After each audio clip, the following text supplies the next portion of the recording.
fellow plots. My name's Erika, and I really like to watch horror movies. My name is Katy, and I really like to overanalyze things. Katy, what are we going to overanalyze today? Nope. Wait, we're not overanalyzing today? Nope. Stupid. We are overanalyzing our first Jordan Peele film. Yes. Nope. One of my all-time favorite films. Right. This is Katy's... would you say that this is maybe your favorite film that we've covered on this podcast? That's a I feel hard like question. it's the one that I've been the most excited about Right. covering. Yeah. Because I have so many feelings about this movie. I just think it's like from a writer's perspective, I think it is so tightly written. Right. Like there is not room to breathe in this movie. Actually, as I was watching it, I was keeping a little bullet pointed list of why Katy loves this movie. Because I think our listeners need to understand how much Katy loves this movie. I really love this movie. We saw it together in theaters, and I remember as soon as we left that theater, you were so excited. I was just, yeah. I was floating. Yes, yeah. You're like, what a movie! So, and I think you were still just like, and the monkey? I had some confusion. I was like, I need to see that again. Yeah, there's a lot to process. Yeah, that doesn't seem connected, and then you're like, super wait, is. Yeah, I think all connects. This is a movie that rewards multiple watchings, and Absolutely. I appreciate a movie that does that. Yeah, but I was keeping a little bullet pointed list. I'm like, why does this movie speak to Katy so much? Mm-hmm. First and foremost, there's a brother sister relationship. Yes, you love a brother sister relationship. Older brother, younger sister too. Yeah. It's us. That's you. Yep. The storytelling is incredibly tight. The movie is just about 2 hours, but like it's packed. Even the little things that you think aren't relevant are like, oh no, wait, that's still speaking to the theme. Like, why do we care about Angel's ex-girlfriend? It's adding to the theme. And then I was not sure if this is one of the reasons why you were drawn so much to this movie, but one of the reasons that I like it so much is that it's a really, in my opinion, a unique take on an alien invasion film. Yes. And I like that. I like it because it's kind of a we do something different and unique. Yeah, it has that good twist of, oh, they think they're getting invaded by a flying saucer type alien thing, and it's like, no, that flying saucer is a creature, is one animal. So it's actually more, it's like also a monster film. Yeah, right.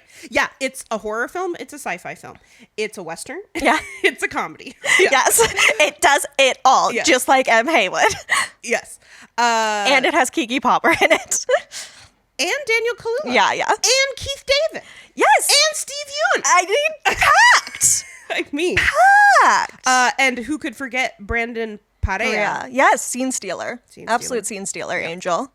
5 stars. So there's a lot in this movie, so we can just tell you right away that this is going to be a 2-parter. Yes. This will be part 1, and then... Part 2 will be in like 2 weeks. And then we'll have our regularly scheduled next episode next month. To conclude our hot alien summer. Yes. Love it. So should we just start with the use of the title? Nope. Yes. I think you mean yep. Yup. So I counted like 6 or 7 occurrences of the word nope. Are we counting the 2 times that we hear the sitcom? Yes. Yeah, because it's nope twice. Okay, yeah. Then I got 6, yeah. Okay, yeah. I might have missed one. Yeah, so we've got, at the very beginning when we're... Yeah, before the Universal logo is even done. Yeah. We've got the chick from the sitcom, from Gordy's Home, saying something like, you would think a man who can build rockets could get a good birthday present or something. It says, you'd think a man who could send a rocket into space would be able to come up with a decent birthday present. Nope. Laugh track. And so we get to hear that twice. We hear it at the beginning and then again when we go back to that scene. And it's such a good opener. Because it's like, what? I thought this was a horror movie. Why are we hearing a sitcom laugh track? Why are we in a 90s sitcom? But wait, they said the title. Nope. What are we in for? What is it? So that's the very first instance of the word nope. And then I think the second one is when we kind of foreshadow the character of Antlers Holst. He shows up at the beginning and then comes back later. Yes. When I think I missed this one. Which one? What was this? So it's when M finally shows up. Yes. She's late, Katy. Yes. Another reason I love this movie. Yeah, right. I just am I feel it. You are Emerald Haywood. Yes, I am also a multi-hyphenate. Where she's finally there and she finally gives the safety meeting and she's doing the shtick her dad does, right? Yes, she learned it from her dad. But does anybody remember the name of that black jockey? The black jockey, Edward Muybridge was photographing, and then Antlers Holst goes, nope. Oh. In his very deep voice. And you're like, oh, he's a character. He is a character. He's going to come back. So we hear that. That's good. Nope. And then OJ, when he's going to investigate in the barn and the aliens / yeah, I think there's AK one before kids. that. What's the one before that? I think it's Emerald and OJ are kind of like talking about their dad's death. It's the bad miracle part when OJ asks, like, is there like, what's a bad miracle? They got a word for that? Nope. OJ also says it when he's running from, or when he's encountering what he thinks are aliens or just the scariest part children. of the movie in my book. Yeah, the only jump scare for movie, me. Yeah, that part freaked me the fuck out. Yeah. So when OJ is kind of in that barn area, he says nope. And I think what we're kind of getting at is that like all of these nopes are like significant like clues kind of is what I see to the plot, like showing that Antlers Holst is important with his nope and like what's a bad miracle is a huge theme. Yeah. And what I love about this nope is that it's sort of like a hint that Jupe is more like already is doing stuff with this alien shit because like why are his kids dressed up as aliens? It's like, oh, because he's already setting up this thing. He already knows about the alien. Yeah. He's already got his own shit going on. Like we as the audience don't know that yet. Yeah. But it's like it's happening in the background. Absolutely. Are you going to call him Jupe or are you going to call him Ricky? I think I'm going to call him Ricky. Oh, you know, his chosen name seems to be Jupe. I know. That's what everybody calls him. But I think he chose that name for all the wrong reasons. I agree. But obviously, invented self. Yeah. Jupe gets to decide. I mean, that's a good, I'll go back and forth. I think I go back and forth in my notes. Totally. But in that case, we're talking about Jupiter's Claim. And this is like his kids coming from Jupiter's Claim with all their Jupiter's Claim swag dressed up as aliens. Right. Yeah. So it's just like these little clues that Jupe, Ricky, whatever you want to call him, has a tie to the alien that we don't know about yet. Yeah, there's a couple more nopes. Yes. When M is trying to convince OJ to leave the ranch after Clover's been eaten. Yeah, she's like, bro, I ain't never seen no shit like this. It ain't worth it. No, nope. It's too much. No, nope. Yeah. Yeah. And OJ's response. If you want to go, then go. I got mouths to feed. Yes. Yeah. I love that. Because it's like. Those mouths are horses' mouths. Those mouths are horses' mouths. Those mouths are horses' mouths. He cares so much about his horses. Yeah. We love a horse girl. Yeah. He's a cowboy. And then my favorite use of the word nope is when OJ is in Angel's truck. Yes. And he's trying to open the door and he like kind of looks up and sees a mouth? Like, yeah, whatever you want. Yeah. Of the alien, of JJ. That's what I'm going to call the alien. Yeah, Jean Jacket, JJ. Yeah. And he gets back in the car, just gives the slightest little head shake. Is like, nope. And like, he's so right about it.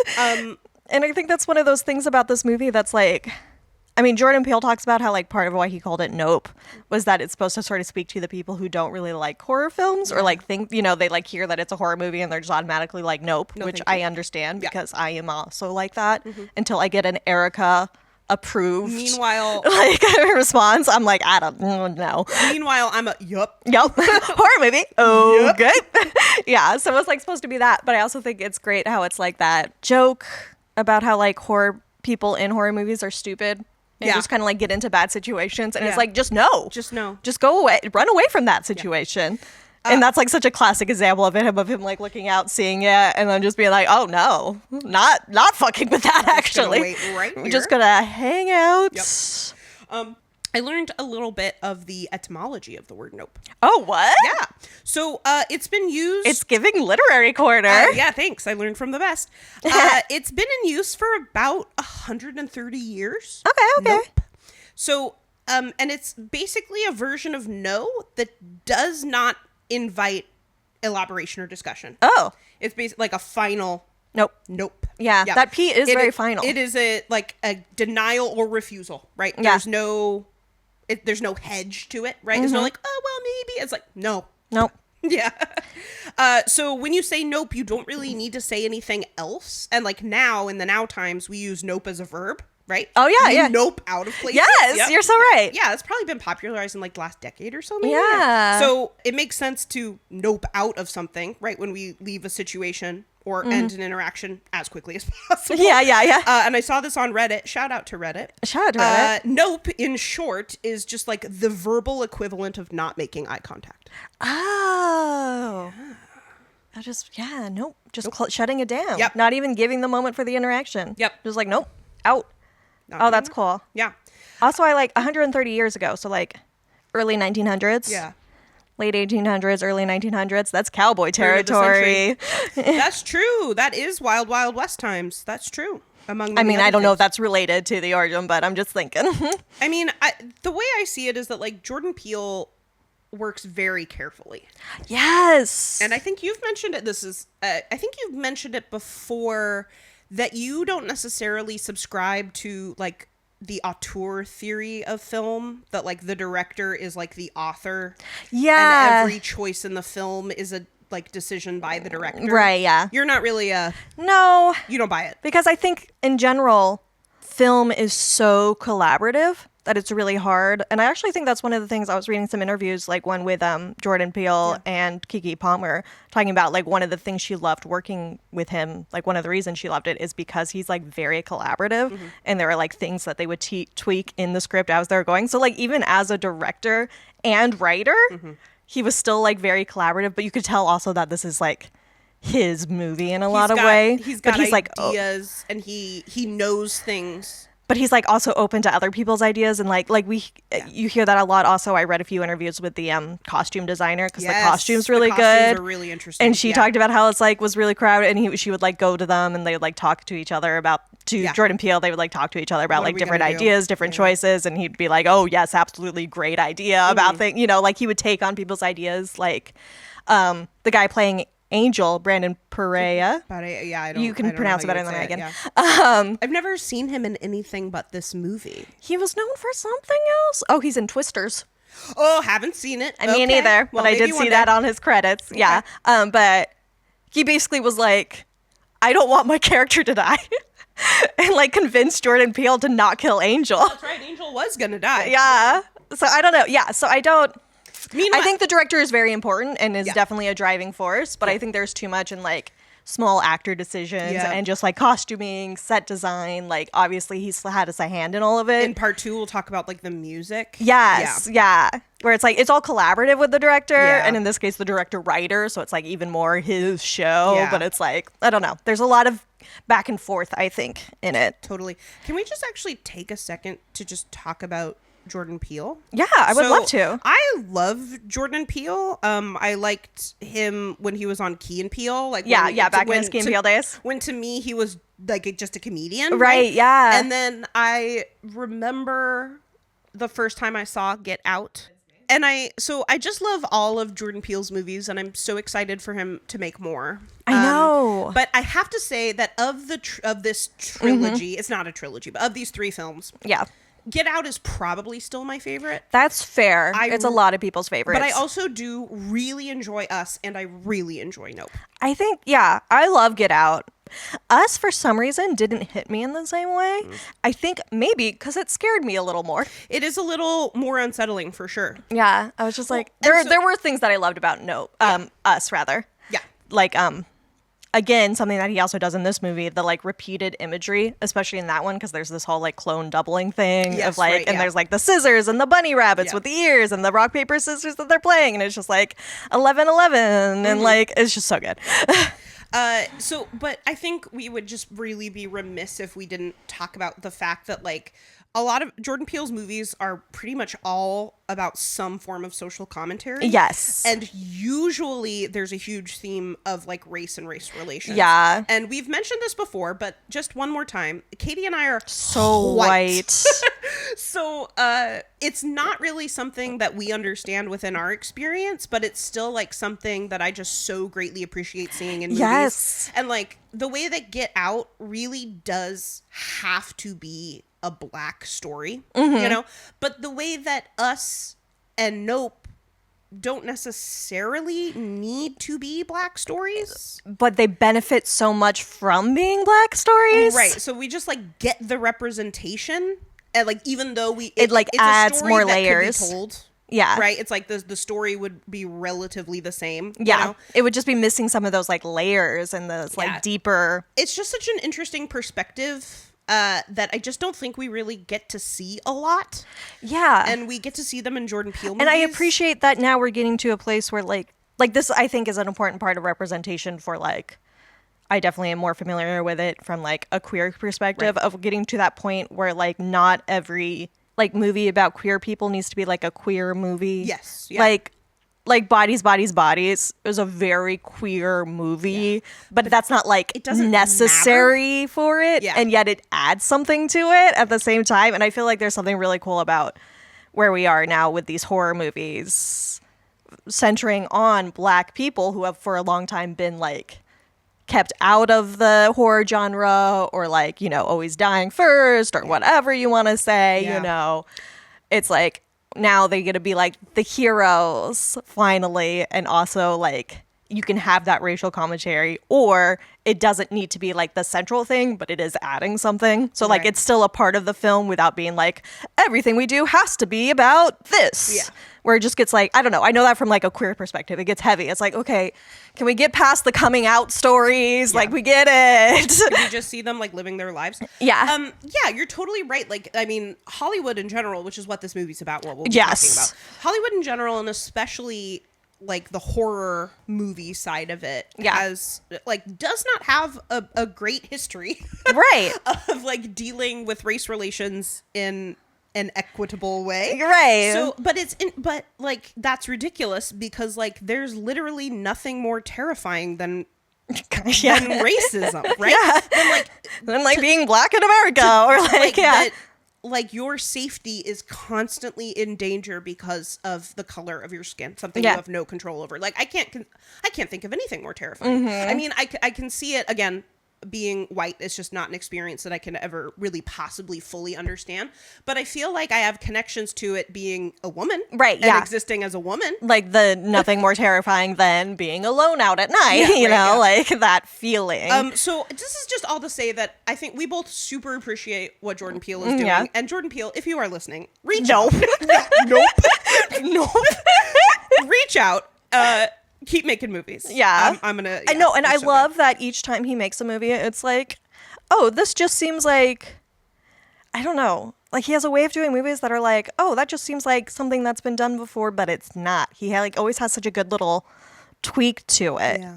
Like, I don't know. I saw some people talk about Get Out just being like the Stepford Wives or something, and like that's so belittling to what he did with it and like how he tweaked. I mean, I see the similarities sort of, but like that's such a like misunderstanding of what he's doing, and it'd be so easy to call this movie like an alien invasion movie or like, you know, like a Western cowboys versus aliens kind of thing. But like it does so much more with that. Like he just gets into these like genres and just like twists them in a way that's very satisfying. I love it. Okay, are we ready to talk about some motifs? Yes. And repeated imagery? Like I talked about, he's so good at it. I think I mean, we get one really quickly where, so the alien, they end up naming it Jean Jacket. And it has this kind of weird interior to its mouth that's like kind of square. It has a lot of squares to it. No, it's perfectly square. Yeah. Yeah. It's square and it's weird. And we'll talk about that more probably when we talk about like the design of the alien. But very early on, we get that interior shot where we don't really know what we're looking at. We don't know what it is yet, but then it turns into like a movie screen. And it just sort of like tells you right there what we're talking about. And like, it also reminds me of, did you catch like the alien toys and masks that Jupe makes for his Star Lasso experience where he's going to show off? I mean, I didn't catch this, but the internet pointed it out to me that obviously the body of the aliens are all like dark and furry, like a chip. Monkey suits. They're monkey suits, you know? Yeah. And then the mask also, it's like beige white color with 2 black dots that looks exactly like the type of cameras they use on the set of Gordy's home. Yep. So it's like these aliens that Jupe is like designing for his start. He's like, oh, I'm so over the Gordy incident. Let me just totally recreate my trauma in the design of this alien. Not a big deal. Yeah, right. But just like this constant connection between our alien to like movies and spectacles and like the Gordy incident and all of that being like tied together right there at the beginning. Right. And so, yeah, obviously like the fact that those boys are wearing those weird alien heads and then like kind of furry monkey suits. Yeah, it's obviously a reference to Gordy, but I also like couldn't help but think about like the racial implication of like harassing this black man dressed up a little bit like a monkey. Yeah. That is the way interesting, black people have been in compared to like apes and gorillas, animals in general, but especially and that's such an element of this too, of like, which we can talk about with Gordy more too, but the dehumanization of people of color alongside the like humanization of animal actors, quote unquote, necessarily deserve to be humanized. Yeah, and like the connections there. And like Jupe's rolling that as like an Asian American character. Okay. We got to save that though. Yeah, so we're going to get to that. We get pretty much one huge motif. Yeah. And reoccurring imagery, which is cameras. Yes, right? Cameras. As well as like other forms of vision, like eyeballs. Yes. To me, the cameras and the eyes they're the same purpose. They're the same, yeah.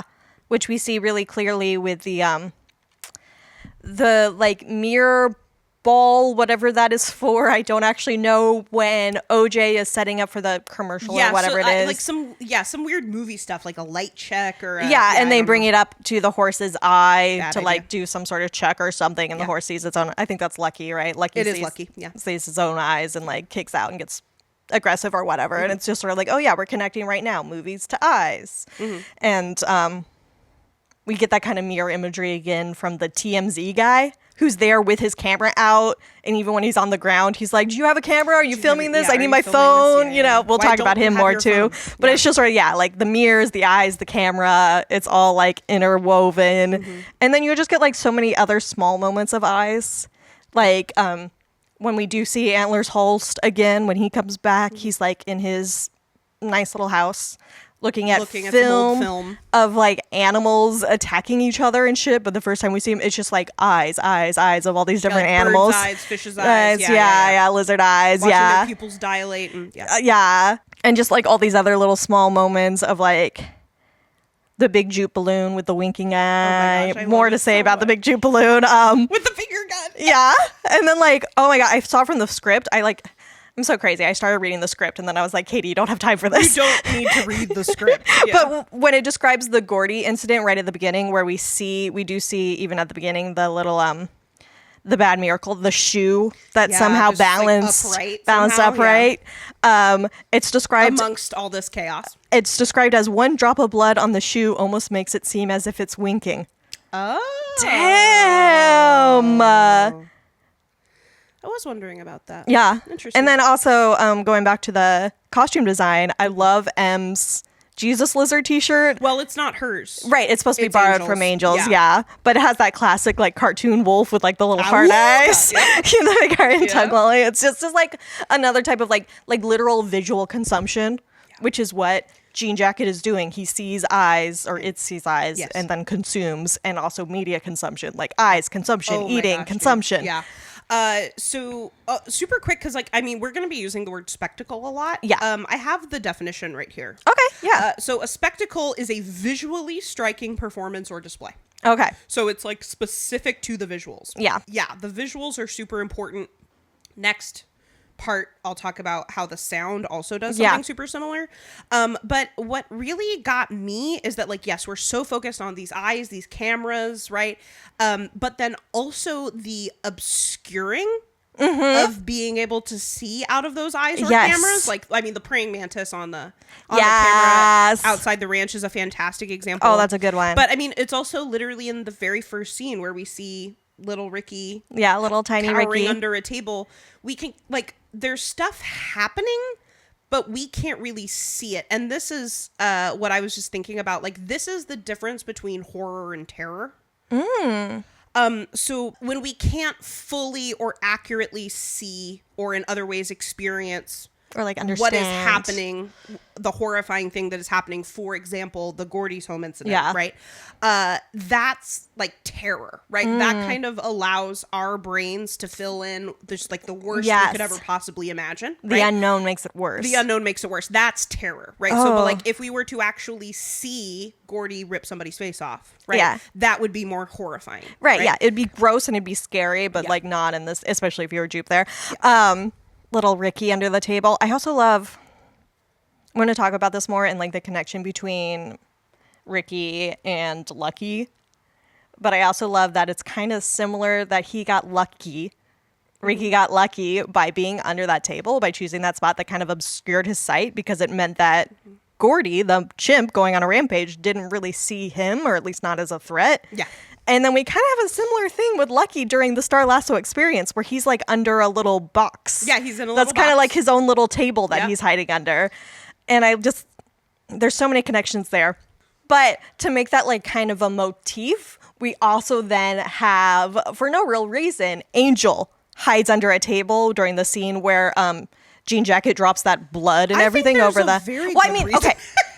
Excuse. There is a very good reason to hide under a table, but like he could have hid under anything, you know. House, there's like, and like it is the safer choice, but he doesn't really know what's going on. Like it would also be maybe sensible to be like M and sort of stand there and like look around and try to figure out what's going on, you know, or like OJ's hiding in a car, but like it's just like this little like drive home, like hiding under tables. Yeah. Like, ooh. And like then what that means for what you can perceive. Yeah. And what can perceive you. What can perceive you when you're under a table. Yeah. And like it also goes to the siblings have this like this little thing they do where they like point at their own eyes and point at each other, you know, of like we perceive each other in this moment of like mutual perception of like acknowledging and like knowing and understanding each other, which is very different than the like, what, you looking at me kind of scene, you know? Did you catch that in the diner scene at Po' Boys or wherever they are? Oh, yeah. In the background, there's like some sports teams that are like fighting, and we can see like one of their jerseys has like a big 0 on it that is like very much giving Jean Jacket's big mouth opening, you know, and like I don't know, it's when like it's sort of in its ship form, and like the mouth just sucking things in. The way that like we as humans with only a certain mostly pieces of media to refer back to is like what are aliens like, right? Like, oh, there's the UFO, the ship, and there's the little tractor beam that's going to pull you up, right? Yeah. No, I love that. There's also like, because we have like Gordy going crazy and wrecking havoc, and like the horse even like Lucky kicks out and is kind of like aggressive in that one moment, and of course Jean Jacket is consuming, but we also have this moment of like human animal behavior of aggression. Of like guys just like, what, you looking at me like, you know, like, oh, you're lucky your bro showed up, like, you know, like that shit. God, dude. It's just sort of like life. It's like Antlers Hulse watching those animal videos like fighting with each other. My life as a high school teacher. Well, that too. Yeah. Absolutely. Then we also have I think another kind of reoccurring significant motif, and that's the balloons. Yes. Right? And I think balloons are also a really fantastic example of a spectacle. Right. Especially by that definition of spectacle. Right. A visually striking. That's really what their purpose is. Yeah, display. I don't know what else they're for other than to be like really kind of awe-inspiring, because they're like floating, and it's like how, which is also kind of how you can feel about Jean Jacket. Helium. Well, yeah. yeah. I know what you're saying. I know. Yeah. Exactly, right? And they're like big and shiny. Yeah, especially the ones that like come out of the big like in the Gordy's home scene where it's like in this little present box and it opens up and all these balloons, come out. Yeah. And you know, it's also there with, I don't know, I love that becomes like a way of completing Jupe's arc of like it started with this balloon popping that like is implied to have set off Gordy onto a rampage, one you know, of the chimps that plays and Gordy. He just sort of like watches those balloons float into the sky, and we see him watching the balloons and enjoying that spectacle, and then one pops and it becomes chaos and terror, you know. And then we also have like a very similar image of when Jean Jacket comes in and he's staring up at it, you know, in that same way. But the balloon thing comes back because M is a fucking genius. She's a genius. And releases that giant Jupe balloon, so young smart. sheriff balloon, and Jean Jacket is like, oh, enemy on sight, and like tries to eat it. Looking at me, and he like tries to eat it, she it, I don't know, its pronouns. JJ. JJ tries to eat it, and like that's how it gets defeated, gets killed, or whatever you want to say. It like gets The balloon pops and it pops. Yeah. And like it's just such a good like completion of like Jupe's arc of like balloon to balloon to balloon. Yeah. It's so tied together. I mean, so by the time the balloon that looks like him is popped, he's already dead. yeah, so he's right? like not even there for the completion of his arc, which is like what? Whoa. Yeah. Also, though, one thing I'm confused about, speaking of balloons, what's the popping noise inside of? Do you hear that inside of Jean Not Jacket? a clue. Like you hear it really when it eats the whole big crowd, Yes, and it's like but over the house. You like before the blood comes. Yeah. We're hearing like pop pop pop pop pop, pop like a bubble wrap almost. Yeah, But we know that the people inside JJ are still alive because they're screaming. They're screaming. We can hear their screams. So I don't know. I don't. That was why I was like, is that the sound of people popping? Like, do people pop? Is there a way for that to happen? I don't know enough about human anatomy to know if there's any way that human, or is that just like a sound of some sort of digestion that JJ does? Right. I'm kind of wondering if it's like the sound to like that indicates that it's about ready to start digesting. Yeah, or something.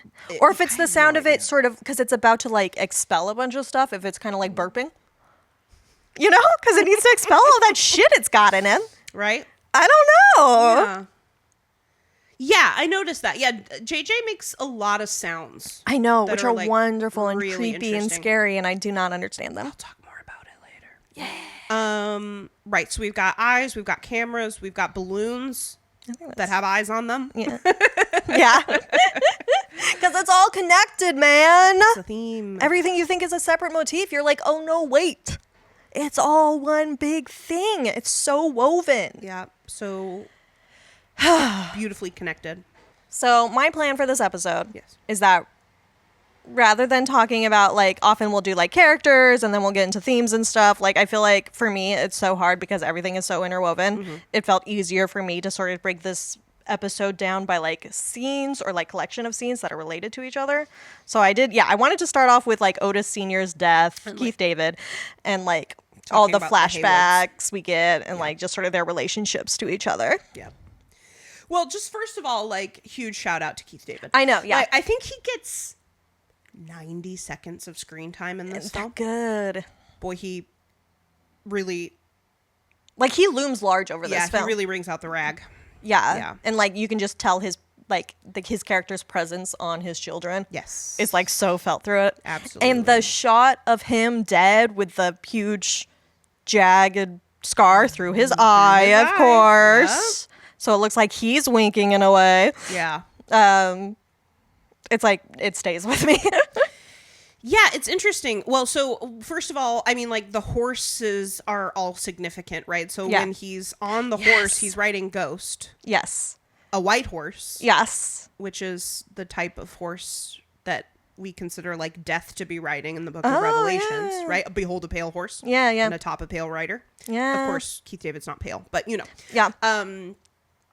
But also it's all and so that he's- imagery of the black man on the horse that we get with that Yeah. Woodbury Bridge stuff too. And like he's literally on a horse named Ghost, and he's about to die. Yeah. Right. Yeah. Yeah. And it's also worth noting that Lucky is Lucky. Lucky makes it the Yes. entire movie. I'm not sure. Aptly Yeah, I named. mean, assumedly other horses don't even get involved and they live too. But like out of the like horses that we really interact with, Yeah. like I don't think we know what happens to Ghost. Ghost like runs off and assumedly gets I eaten. think Ghost gets got. I'm assumed Ghost Yeah. gets eaten, but we don't really see it. I think Yeah.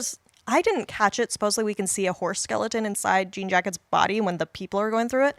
I know. I didn't see it. I was looking for. I don't. Can't see any of that stuff. I don't know. Okay. So you know that might. Interesting. But also, Jupe has been feeding horses too, like 10 horses or something. Yeah, that he's been feeding sold a lot of to. Yeah. horses, yeah. So, but yeah. So the horses are relevant. Lucky is lucky. Ghost is fucking dead. Poor thing. Ghost. And a symbol of death to come. Well, and what's also really funny is Lucky's the one who goes to the shoot, and when OJ has like pretty clearly, I think, set some boundaries, like, oh hey, like the horse, don't do this around the horse, don't Yeah. do that, and he's like not being listened Well, this to. goes to me being like OJ is autistic. So autistic, yeah. Like and they are not respecting his neurodiversity. Yeah. Like they are not taking his nopes Yeah. as nopes. You know, like they're ignoring him. Yeah, they're like, it's cool, we'll just, Yeah. do whatever we want with this horse, right? Yeah. And then, of course, Lucky ends up getting scared, and he kicks a bucket. Yeah. Right? Yeah. Like, it's like a little makeup bag, but yeah. Yeah. It was like he kicked the bucket. But Lucky's doesn't die. No, Lucky's great. Yeah. Ghost is great also for being like all the things that Otis Sr. says about Ghost are really kind of about Jean Jacket. Like, got to keep our head up out of the clouds on this one. In other words, don't look up at the clouds because then Jean Jacket will eat you. Like, Ghost is out there acting all territorial. Guess some animals just ain't fit to be trained. Some animals ain't fit to be trained. And they talk about how, like, Jean Jacket has taken over this territory and thinks of it as its territory and, like, it can't be trained. It's, like, it's so good.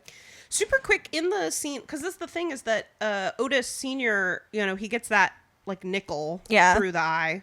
Money. Some kind of coin. Yeah.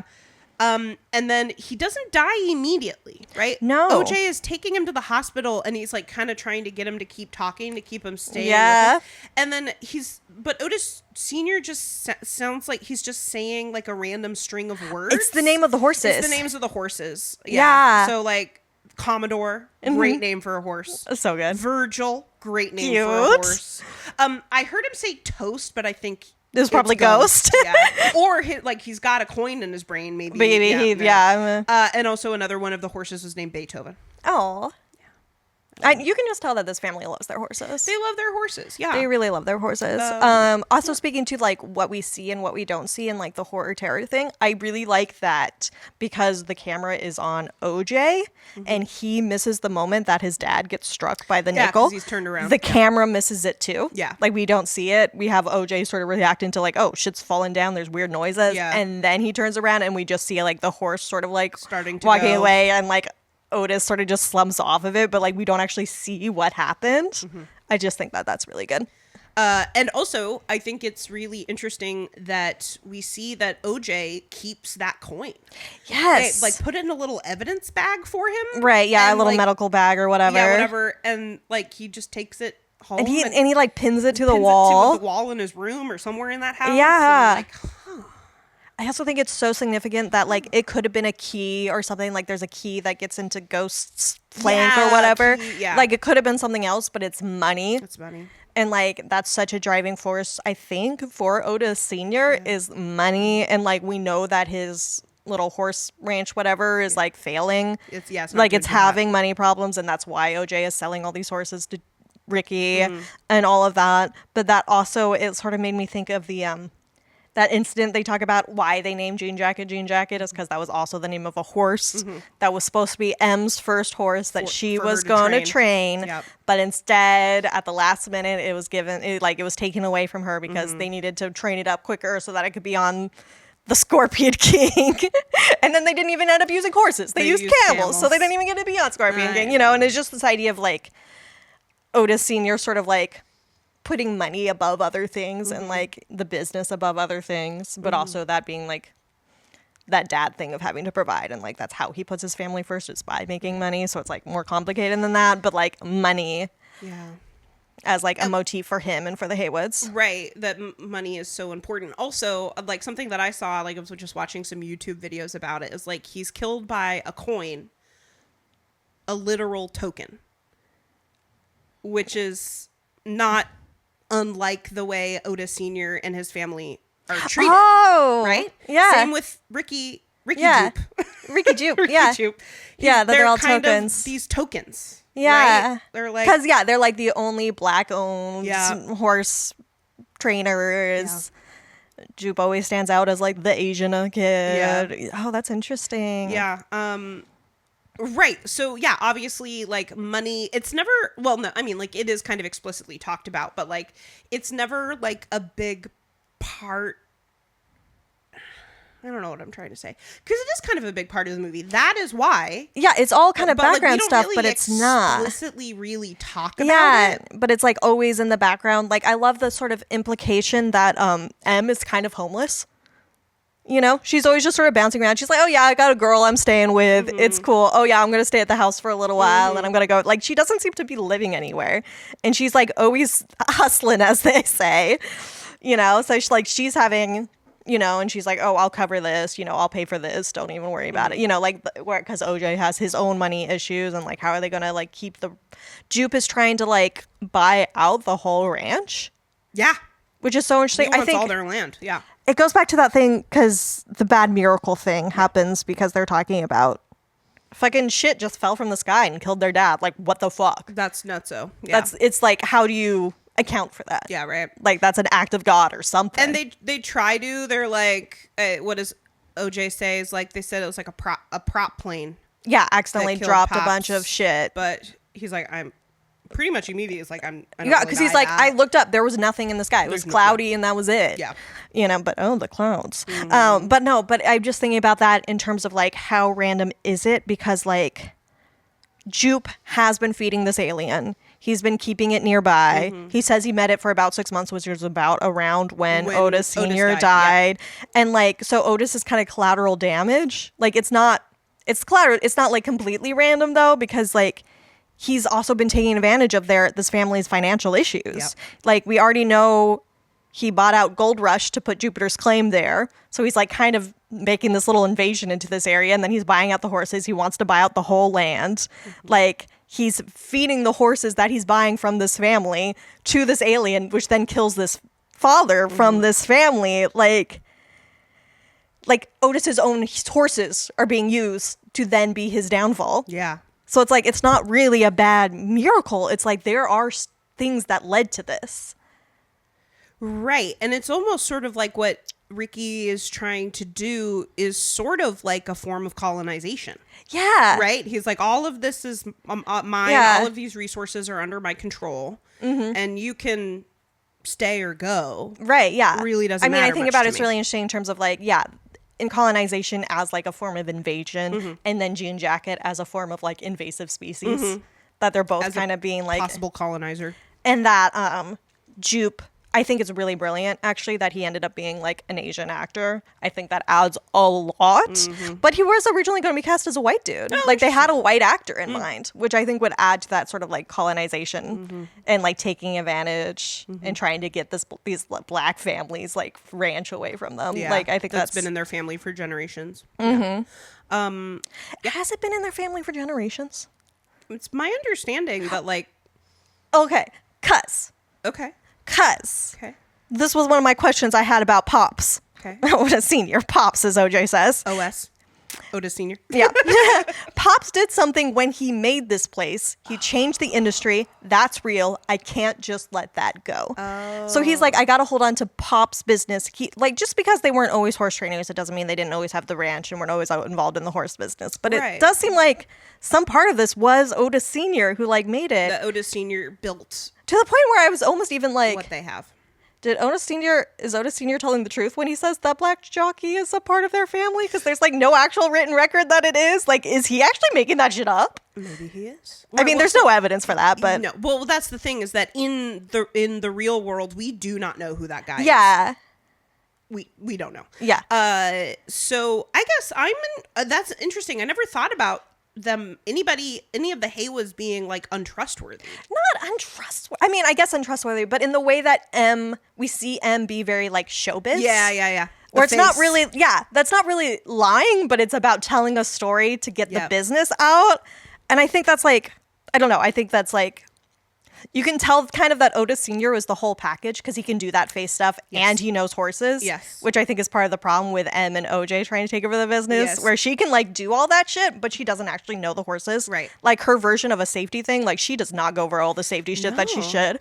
But OJ can't adequately like communicate to the people what those safety things are. Right. So we have like a communicator and a horse guy. Which is actually not his fault, it's their fault. I know, But yeah. Yeah. But like in that kind of business, you need to be like Otis Sr. You need to have a big story. We like do hear him talking about his great, yeah. or however many greats it is. Great-grandfather. And then M messes it up and doesn't add the other great. Because she just memorized what Because she's just trying to copy him.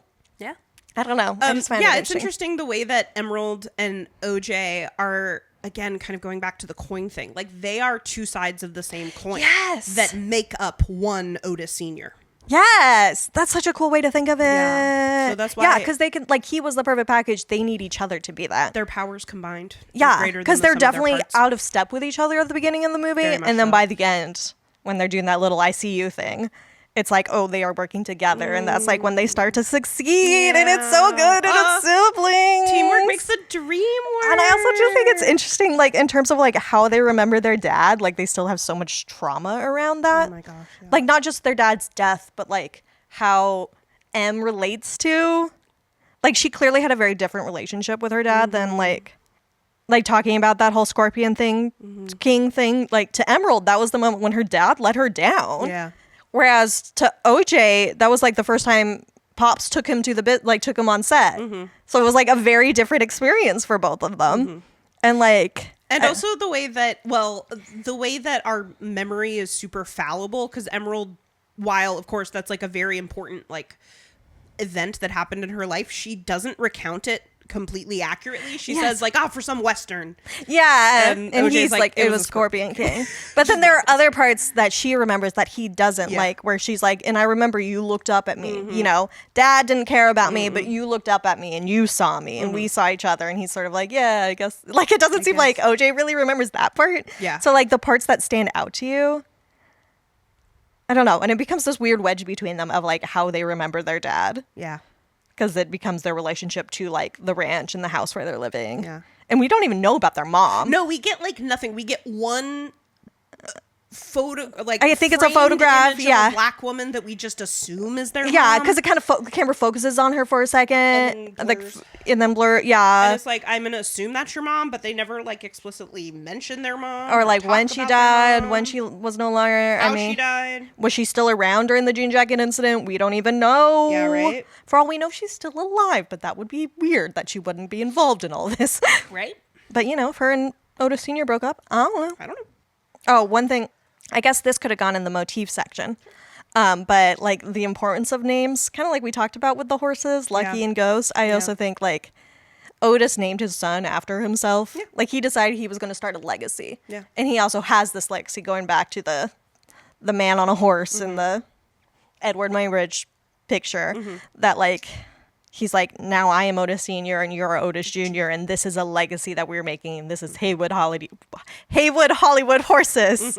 You know, like he's doing something with that.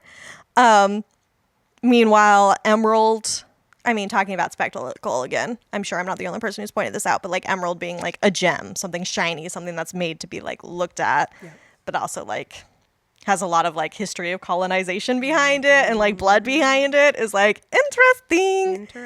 And then of course the whole thing with OJ going by OJ. Yeah. That got me, because I'm a little bit obsessed with OJ Simpson. Yeah. So I mean, a lot of people are, it was the case of the century. Yeah, right. And we even see, and like, I think it just kind of is, it serves as a way to show the way that white Hollywood sees OJ, right? They're like, your name's OJ? Yeah, you see the actress. It stands for Otis Jr. Yeah. You know? And like, also, I mean, think about it. He was probably born and named before that whole thing went down. And like, that's his name. And that's his name. And sometimes people have the same name as other people. And it's like not... But it's like, oh, there's a black man named OJ, so me as a white actress, I'm going to make eyes about it and be like, OJ. Honestly, in my brain, I was like, that's funny. I know. He's named OJ. I do also, that actress that they get, that kind of older actress. I was just thinking about everything about OJ Simpson and the fact that his car is a Bronco, which is a kind of horse. Holy shit. Okay, anyway. Well, I was just going to say one last thing about OJ Simpson. Well, I mean, I guess the important thing to say about why it's OJ that we should say is just like the idea of turning an actual, like, what's the words I want? Like, Nicole Brown was murdered. It's a tragedy. And another man was murdered too, one of her friends. Yeah. Like, it was an actual tragedy, and it was like a story of real abuse and real tragedy that got turned into this big spectacle. And, like, that is what's happening in this movie. Yeah. Like, people are dying. This is, like, a big thing, but it's all about getting that shot, like, the impossible shot, and making it a spectacle. The subtext of the entire film is, like, our obsession with promoting and exploiting tragedy as a spectacle. Yeah. Right? Which, I mean, I think true crime is a beautiful example. Oh, absolutely. Right? Yeah. But it's also not the only example. No. Yeah. And it, like, we'll get to it more when we talk about the TMZ guy who's, like, who, like... puts himself in harm's way. Well, and Antler's Holst. Like, And Antler. actually, like, you're harming other people, you're harming yourself, all to get, like, this shot. For what? Yeah, like, okay. I was really intrigued by the idea of a bad miracle. Yeah. And I had one idea because, M's like, is there a word for that? And this doesn't really give it a word, but have you heard of black swan events? No. Basically, like a black swan event, again, this is not really what they mean. But a black swan event is like a metaphor for describing a very rare or unpredictable occurrence that has incredible far-reaching consequences. Oh. So, like, for instance, September 11th, right? The odds of that happening are such an improbable event. But when it does happen, it has, like, this huge global reach that ends up changing things. Yeah. So I don't actually think that that's exactly like the right way to discuss what they're talking about with a bad miracle, but it's just the one thing that came to my brain. No, I do see the relationship there. Yeah. So and like how we turn these events and like try to give them meaning. Yeah. Or like history, or like, oh, we could have prevented this, or like, oh, we could have seen this coming, or something, and like you couldn't. Mm-hmm. Or like those other times when we see this huge event and we're like, oh, well, there was no way to prevent this. And like, well, actually, there kind of was. And you just weren't paying attention, like, I don't know. And just, the spectacle you can make of these events afterwards and how that so changes how they're like perceived and stuff and the effect they have. I don't know. There's something there. Can we talk a little bit more about OJ and Emerald? Yeah. Because we're just talking about the Haywoods, right? Yeah. Yeah, so we've already mentioned it. OJ is 1,000% neurodivergent.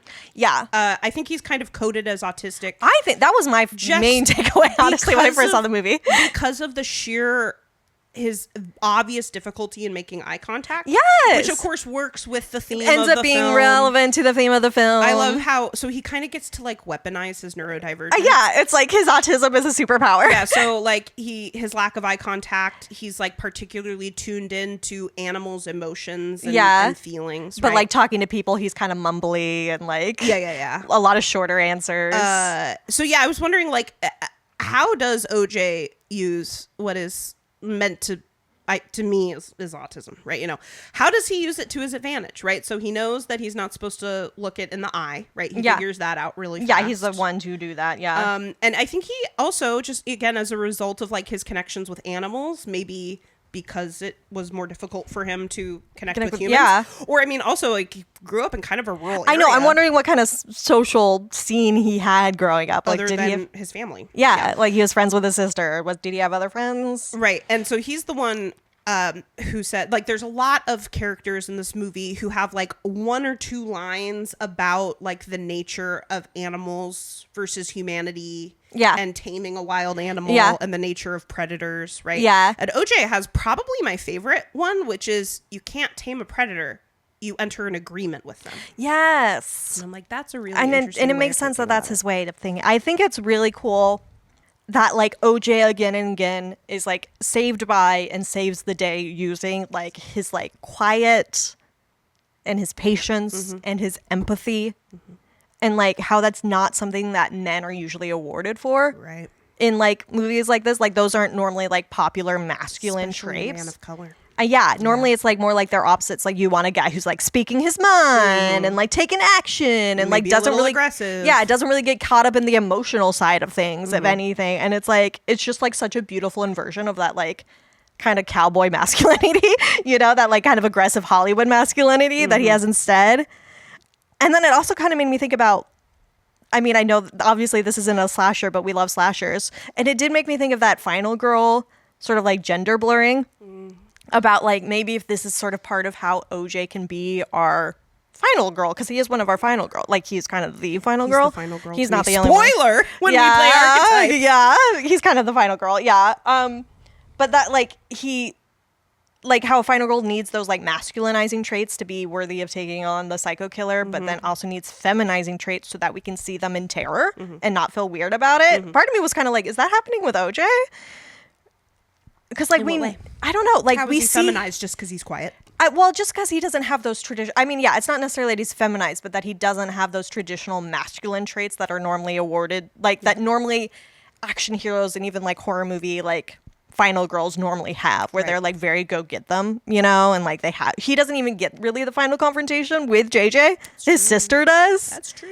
So it's just sort of like interesting that like we see him be afraid more often than we see the other male characters. Like I'm not sure if we ever, like, even when Jupe is about to get eaten, he doesn't look afraid. Yeah, that's a really interesting and like shot. I don't think Antler's Hulse really looks afraid so much either until he's like fully getting eaten, you know. Like we don't really see a lot of men get afraid. Maybe Angel a few times. We do see, but he's kind of played for laughs. Yeah, it's supposed to be funny that this man is afraid, you know? He's Angel. Whereas like OJ just gets to be afraid. Yeah. I don't know. Yeah, and those are both really interesting shots when JJ comes upon Jupiter's claim and like is ready to take up the entire Star Lasso experience or whatever it's called. He does kind of look up in awe. Yeah. And then, of course, his hat falls off. Right? And it has the same sort of silhouette, that same sort of color with the big dark hole in the middle. And then kind of at the very end, to me, there is a little bit of like, oh, shit. Yeah. in his face, like, uh-oh. Yeah. But it never really reaches terror. No, not really. And also same with Antler's host, right? Like he's like kind of on a mission. Yeah. In the same way Jupe is, but and like a different mission. He's reacting emotionally, but kind of like he's excited. Fear and terror is not right, the emotion. Because he kind of, I mean, we'll talk about him more too, but like he knows sort of what he's getting into in a weird way. So like fear doesn't really play into it. Yeah. I don't know. I just find it interesting. I've been thinking about that in terms of Final Girls and in terms of like we as an audience supposedly don't like to see men be afraid. And that we do see OJ be fully afraid. I think especially actually in the scene where he's getting harassed by Jupe's kids. Yeah. Oh like he's fucking terrified. Yeah. It's scary. And I'm terrified. Yeah. It's really scary. And I love when he just punches the one in the face. I'm like, yeah, that's what you fucking get. You're lucky you didn't get shot. Yes. You know, or something worse. Right. You're on his fucking property. Yeah, right. Of course, M did steal a fake horse, so. That's true, they did, yeah. I fucking love M. I don't know. I just think he's a really interesting display of like a horror film hero, especially when it's also a Western. Yeah. He's not like a traditional Western hero. And that's like how he survives, OJ. Yeah. And that he gets to like all those things about him that would be like kind of disparaged in other movies are the things that are like his strengths and like are really like his autism, like we said, is like his superpower, you know? And like his empathy and his understanding of other people and like especially animals is like this like huge boon to him that I just really love. Yeah. I just want to say a couple more things about Emerald. Yes. First of all, I love that she just vapes everywhere. She be vaping. Just like you. There's no THC in this, by the way. I mean, I don't care. Well, I do. Because I wouldn't be able to focus. Because it's CBD and CBN. Yeah. So it's just for chilling out. Just for chilling out, just like M needs to do someday. Well, yeah. Well, I imagine that her vape is nicotine. Yeah. You think? You would know about this more than I would. Makes perfect sense to me. Yeah. That she's probably has a nicotine addiction. Yeah. And is... That does kind of vibe with her character. It does vibe with her character. It's quite foolish. Oh, interesting. Interesting. We're also, discuss. I actually have a question. So after Otis Sr. has passed, right, and Emerald's back at home, is Emerald like, I'm going to go or something? And OJ is like, you want to go see what's up with that liquor cabinet? Oh, yeah, yeah. And then they become siblings again. Yes. And then, so Emerald, here's my question. Emerald makes a reference to hobby weed. Yes. She's like, yo, you got the hobby weed, like dad's hobby weed. And I'm like, what the fuck is hobby weed? If you don't know, I don't know. So probably Otis Sr. might have had a couple of cannabis plants. Oh, like as a hobby. Just like, like he's got a hobby. A little bit of pot, yeah. Just a couple plants harvest every year, just personal hobby weed. Yeah. That's interesting. I mean, yeah, you're out there on that ranch, kind of pretty far away from everybody else. I just love that's cute. Also, we've kind of already talked about this, right? Like M is the face. Yes. Right? She is on all the time. She is the sparkling gem that everybody is looking at. And maybe if we were, this would actually be an interesting game. If we were to diagnose our main characters with different mental disorders. Yes. I think Emerald probably has a little bit of ADHD going on. I saw some people on the internet talking about that too, about the autistic brother and the ADHD sister. Yeah. Which I love that. I love that for them. Absolutely. And yeah, no, she is definitely very like, I mean, not to diagnose her. She's just sort of like very like erratic. She's got a lot going on. She's got, what is that saying? Pots and a lot of fires, pots. There's a saying about having a lot of things going on at once. A lot of fires and a lot of pots or something. Yeah, a lot of pans in the fire. Something yeah. Like that. I don't know. She's that. She's got, yeah, because like we say, Also, she's hustling, and the horse business is her side gig. Also, all that other shit she's doing is her main gig. Worth noting that nicotine is a stimulant that many people with ADHD use to self-medicate. Yeah. I also love that she's such a little like. I saw the costume designer. I should have written down her name. She's really cool.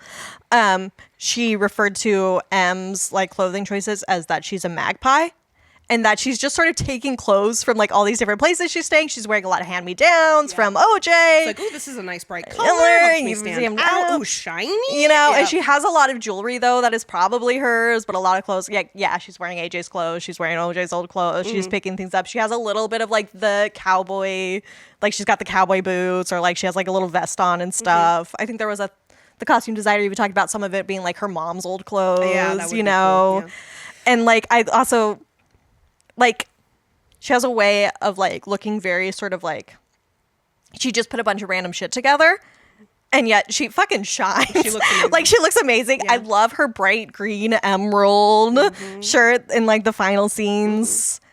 Meanwhile, OJ, of course, is wearing orange because he's OJ. Like, okay, I see it. I get it. But, like, you know, she just is always standing out, and, yeah, always the face, always on, always supposed to be the main attraction. And it's interesting because, like, you know, obviously there's a ton of stuff in this movie about, like, the nature of fame and recognition. Yes. And, like, M, I think, is the character that mainly represents, like, that strive for fame and recognition. Yeah, like, wanting to really, be. really, really desperately trying to break into an industry. But she can't. And like we were mentioning, like OJ gets mad at her for promoting herself when she's supposed to be giving the safety talk. Yeah. And she does not do that. You know? She's talking about how she rides motorcycles. Yeah. And she's but like, OJ doesn't know that's relevant later. Yeah, right. For the Akira slide.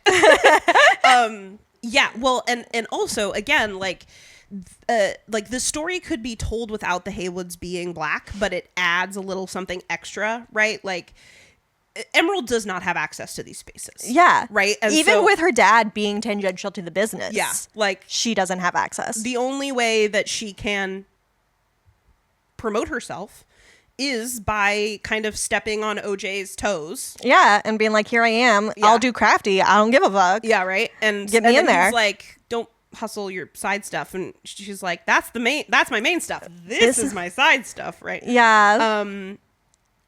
So it's just interesting, like, she actually promotes herself on the set of an advertisement, right? It's a commercial. Yeah, she's giving a commercial for herself. Yeah, so it's like the only way that she can promote herself, because she is outside of the system, mainly due to her race. Yeah. Right? And what's also really interesting about that scene is she is wearing that bright green in front of a green screen. Yeah. So, like, if she were to be photographed, she would actually not be as seen. Yeah. Yeah. Ooh.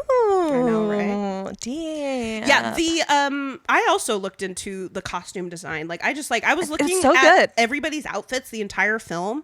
Like, I just noticed that in that very first scene where we meet OJ and Otis Sr., OJ is wearing a Carhartt hat.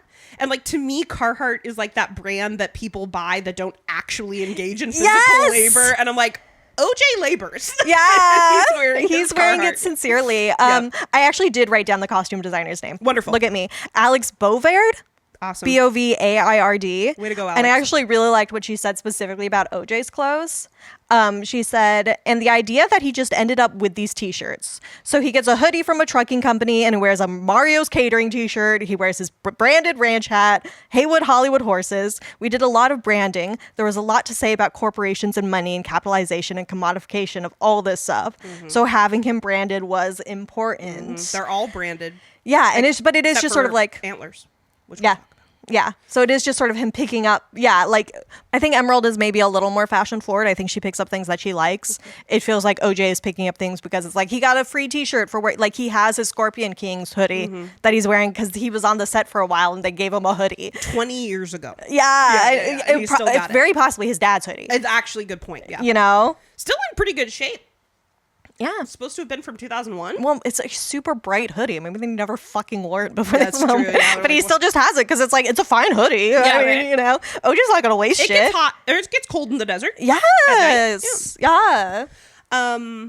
Also, it's sort of hinted at, but again, we don't explicitly state it. Is Emerald a lesbian? Oh, yeah. Is she a lesbian or is she some other kind of queer? It's possible, but the only... In like, your headcanon, she's a lesbian. we don't have any evidence of her showing attraction to men, That's but true. we have lots of evidence of her her showing showing attraction to women. So I feel like it's a disservice to the writing. Yeah. I don't know. I feel like if a character was written like straight, quote unquote, we don't need them to actually say they're straight. Like, I feel like she was written as a lesbian. She's Yeah. only interested in women. Yeah, she mentions a therapist she's sleeping with. therapist she's sleeping with. Yeah. And some other women she's sleeping with. She like tries to chat up Yeah, some she's people. like, hi, how you doing? You look pretty. Yeah, like in the store, the Fry's Fry's, Electronics, and then also we see her in the background during the commercial after she's done giving her spiel. She's like over at Crafty talking to some other Chatting lady. up some lady. I love it. I'm obsessed with Emerald. Can't stop, won't stop. Yes, she needs a place to sleep tonight. Yeah. I love it. Something else that just really interests me is how Otis Sr. is the one with the reputation, right? The people in the business know him. And so when OJ shows up, they're like, where's the other guy? And he's like, Where's the older one? my dad died. You Yeah, know? and then the response of those guys where they're like, "Oh shit," and then it's like so clear they're disappointed because they don't want to work with OJ. Yeah. They're like, it was the dad who was good at this. Now we have to deal with this. Like, they're not upset about this man dying. Yeah. And these kids having to like deal with that. Yeah. I mean, adult kids, Yeah, but yeah, still, like, their dad just died, and your response is like, damn it. Damn it. Yeah, but it's just interesting. I would think that like if Otis Sr. literally names his kid Otis Jr. and is like looking to build this legacy, Well, I and it's wonder why he didn't include OJ more in like the face, the other part that he Yeah. does. Maybe he's just like, I mean, maybe he tried Yeah. and OJ just couldn't pick it up. Yeah. Because, I mean, he did seem kind of, he knows the spiel. He knows that Emerald missed a grate. Yeah. You know, he knows the actual safety stuff. Like, he just can't perform it. Yeah. Because he's not a performer. And Yeah. that's another thing that saves him in this town full of performers. The fact that he isn't one. Yeah, he can't mask that way. Yeah. Yeah. He, like, doesn't care about the spectacle. Yeah, Which is, yeah, it's the thing that saves him and sets him apart. absolutely. But yeah, it makes him bad at business in a town that's all about the All about spectacle. the business, yeah. Yeah. So it's good that he has a sister once they learn to work together. Yep. Because she gets the job done. Anything She doesn't else? make the plan, but she gets the job done. She sure does. Oh, there was one last thing actually that's kind of related to this, but was what so I was going to say when we were talking about money. Mm-hmm. This is going ahead to the planning scene for their final confrontation with JJ. So it's like a little bit of a leap ahead, but it's not really relevant. I love that they're using little Monopoly pieces to be like, okay, you're going to be over there, you're going to be over there, you're going to be over there. I'll be the thimble. Yeah, yeah. And one thing that's never explained when we see their little battle plan later, there is a stack of Monopoly cash just like on there. And I just so picture Em at some point during the conversation being like, okay, step 1, we do this. Step 2, I don't know. Step 3, fucking profit. Because she's like, yeah, she's like, she doesn't necessarily have the plan, but she has the follow through. Well, she kind of knows what needs to happen. Like, she's the one, like, we need to get the shot. Yeah. You know? I feel like she's very, like, big picture. Yeah, she's the idea She's man, the dreamer. and then other people figure out, Yeah. how do we Actually do make that happen? How do we bring that dream out of the clouds and down to real life? Yeah. And yeah, that's why her and her brother work so well together. Yeah. And then another person they work with who ends up becoming a part of the team out of fucking nowhere is Angel. So, first and foremost, I just want you to know that it's kind of taking everything I have to not call him Angel. Oh, yeah. Just because I'm making an assumption, which I know what happens when you make an assumption, that he is a Latino man. Yeah. And he seems to be. Angel. I'm like, I bet you his family calls him on hell. Yeah. I bet they do. But he's in Hollywood. So it's Angel. Yeah. Yeah. And so, and also, maybe if he is so much more fun to say. East Los High, you know? Yeah. So I might call him Angel. I might call him Angel. Yeah. I don't know.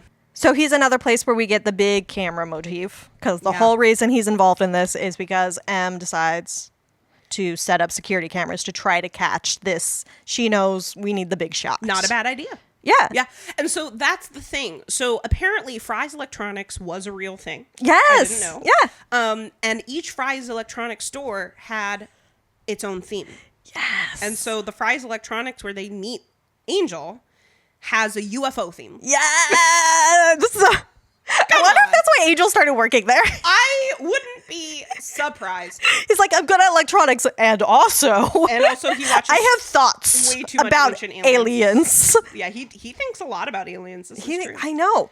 I mean, he's lucky that it just so happened that the Haywoods were actually setting up to try to get aliens because they say like so little. Like they're like, yeah, we had some like our phones, our electricity blackout, you know, and he's like, including because of aliens. Phones. Was it aliens maybe who did that? You know, like he's so quick. Yeah, like, well, yeah, like, oh, well, that electronic disturbance wouldn't do that. Yeah. You know? And I'm like, interesting. Yeah. No, he's like kind of so quick to like jump to aliens in a way that I think a lot of other people would not have. Right. But he's Angel and he watches too much Ancient Aliens. Yeah. And has thoughts about the government too. And so it's interesting because each character has sort of their own relationship with like fame. Yes. And spectacle. And I love his. Yeah. So like to me, Angel's not really looking for fame. No. I think he just wants something that makes it's more intrinsic. Like yes. I want to feel special and like I'm a part of something important. Mm-hmm. Yeah. I mean, we can talk about what he says later. I do think I think it goes to that in the final confrontation with JJ when they're like getting ready for that, and we have that weird part where Antlers starts to recite the Purple People Eater song. But before that, or around that time, Angel is like talking himself up to why they're doing it, and like they all have these different motives, and most of them are like money or fame or like the arts, you know.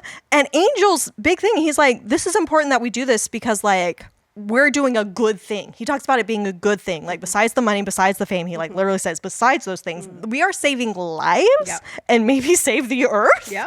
Like, I don't know. I just find it interesting that like that is his motive in a way that like nobody else really has that. I mean, I think at a certain point, M and OJ are a little more focused on like, well, we got to save our ranch if nothing else, you know. This ends up really becoming a fight for survival. Jupe ends up having some weird lines where he seems to think that he is communicating with this alien species and thus saving the earth, but I don't think that's really his main thing. But like, I don't know. Yeah, Angel comes from it from a different perspective by not being somebody who's like trying to find fame. Right. He's like, none of that matters. What matters is like, what's the effect this is going to have on the people? Right. However, he does. So that's kind of at the end of the film. Yes. We're not there yet. We're not there yet. Because when we first meet him, right, we understand, all right, he's the tech guy. Mm-hmm. He watches too much Ancient Aliens. He wants to see an alien. He's interested in aliens. But we also, when we first meet him and when he shows up, he's like showing them pictures of his ex-girlfriend. That's the other thing about him and his relationship to fame. Yeah. And I think I wrote the whole thing down because I think it's so, because it's one of those scenes where I'm like, you could so easily be like, well, why'd they throw that in? Mm-hmm. You know, or like, oh, that's just character development. It doesn't really matter. But it actually is like, no, it's thematic, you fools. Yeah, because he was dating like he just got out of he just got out of a 4-year relationship. I know it's gonna sound fucking cliche, but I thought she was the one. You know, her name was Rebecca Diaz. Yep, keep an eye out for her. She's an actress, model. You know, she booked a pilot on the CW. So yeah, fucking left me. Yeah, fucking CW, which I have said that many times in my life too. Fucking CW. Yeah. I thought it was a crappy DC pilot. She was gonna be like Hot Girl or something.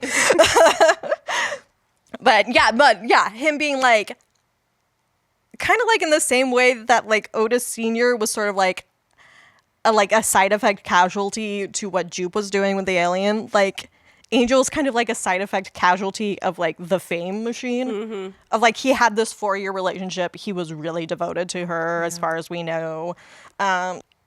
And then, like, she got a pilot on the CW, so she just fucking left him. Like, I mean, probably there's more to that story. There's more. Yeah. But it is also, like, kind of a common story. I mean, fucking Harrison Ford did it. Of, like, having a partner, having a wife or a husband or whatever, or just, like, somebody that you've been dating for a long time, and then getting famous and leaving that person behind. Even though probably they were there supporting you with their real job. You know, like, when she was being an actor model, was she making money before she got this pilot? Probably not. She was probably relying a lot on Angel and his like basic, you know, tech job that he has at Fry's Electronics. And like, yeah, I don't know. Just sort of thinking about the fame of it. Yeah. And who gets left behind in fame. Right. And this makes me, if we're going to like continue with the theme of diagnosing all of these characters, I think Angel is dealing with some depression. I do too. Yeah. I mean, the ending of a 4-year relationship is like a huge deal, right? Yeah. Even though he never mentions anything that he liked about her No. or appreciated about her. He just shows like a picture, be like, look how hot she is. Yeah. Right. But so like, who knows what the relationship was really like. But... And what I really love, again, this goes back to the costume design, the way that they show that Angel is depressed is that he has, when he's not in his Fry's Electronics uniform, he's almost always wearing a t-shirt from a 90s alternative. Yes. That's how you know he's depressed. It's so true. It's like he's got a Rage Against the Machine shirt. It's so true. Sweet Angel baby. But I did notice that because I was also confused, because it kind of does happen off screen when they leave the ranch and they go to Angel's apartment and they end up borrowing clothes, right? Yeah. You know. But I did notice that. I was like looking at like one of the shirts OJ's wearing. It appears to have Emiliano Zapata on it.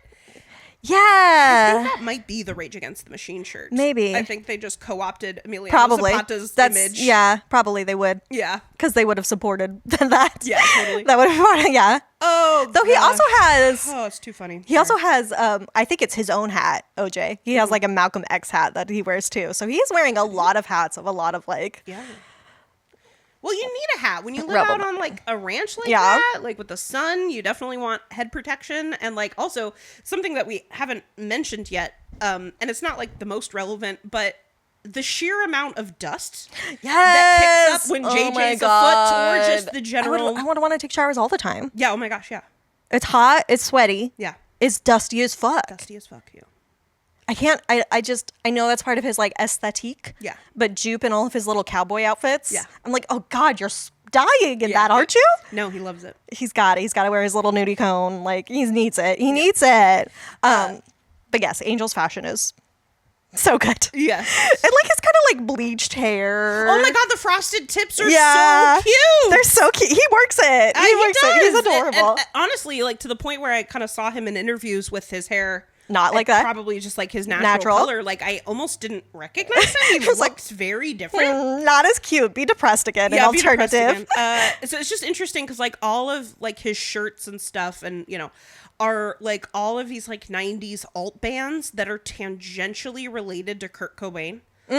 Like Kurt Cobain's friends or other previous band members. I didn't put that like together. Jesus Lizard. Yeah, is that the Auga eyes. Yeah, I'm not really familiar with at the end. The band, but I looked at the shirt because the shirt is so good. Yeah, apparently, it cost them like $1,000 to get that shirt. Holy shit! Because it was like an old kind of obscure band. Yeah, and that's the other thing is that the bands are a little obscure. Like he's into 90s alternative, but he's not wearing like Nirvana right, shirts. He's not wearing the big stuff. The stuff that became spectacles. It's true. I mean, like talking about true crime again, everything that happened after Kurt Cobain killed himself, and it's like, oh, it was Courtney Love, it was blah, blah, blah, blah, you know, all of that talk. And like the way we turn tragedy into performance. Yes, and conveniently ignore the fact that Kurt Cobain had like 3 suicide attempts before he actually died. Suicidal ideation. Yeah. Exactly. Yeah, no, that's interesting that he's always doing the obscure stuff because he's like so...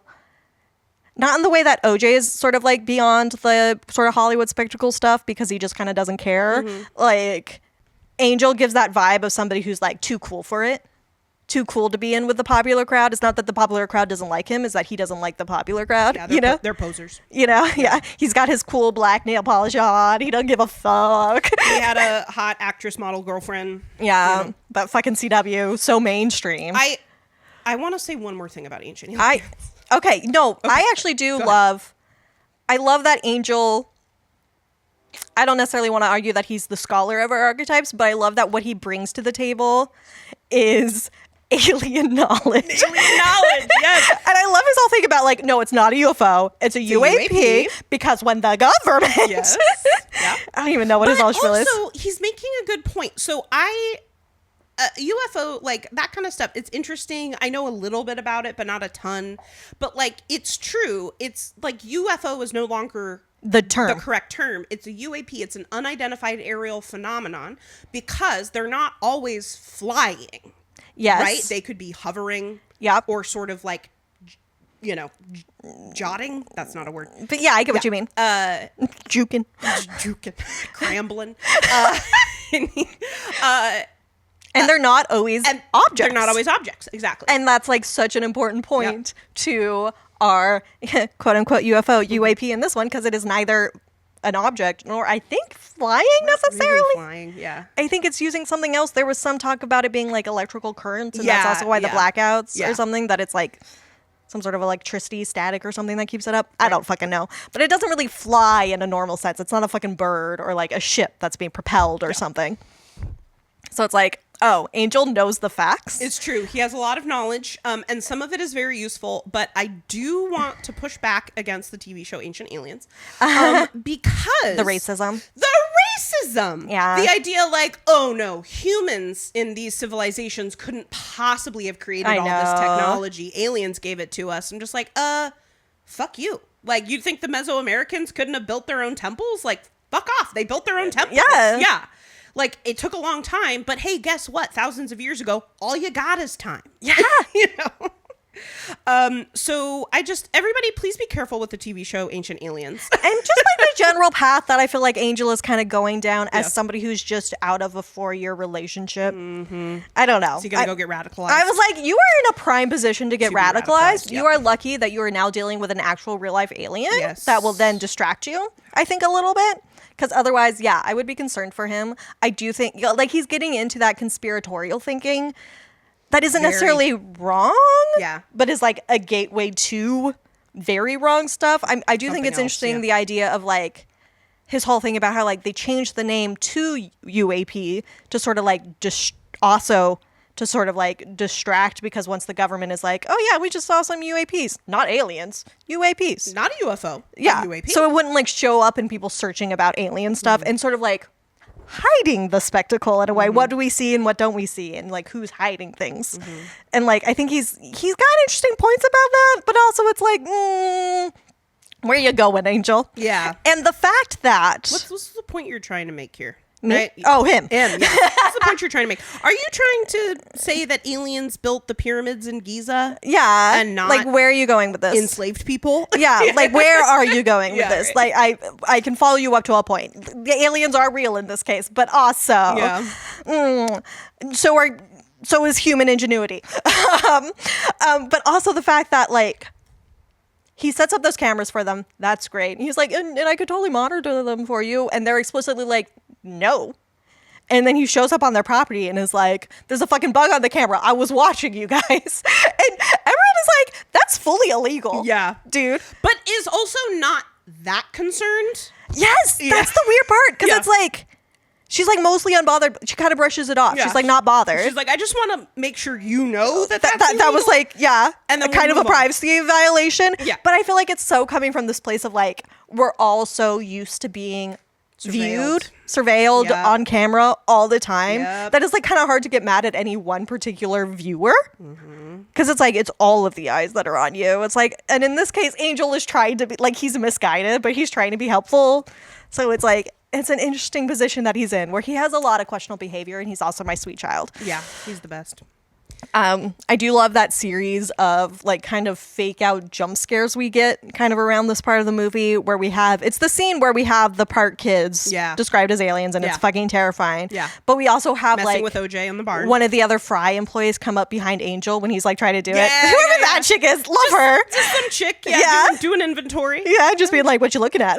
You know? And then we also have the praying mantis on the camera that kind of like makes Em, I think, freak out. And it's like praying mantises look weird. Yeah, they do. They freak me out. Yeah, they're creepy. They look kind of alien in terms of our ideas of the big head with the big eyes, you know, and that kind of face shape. Like it's giving alien. Yeah.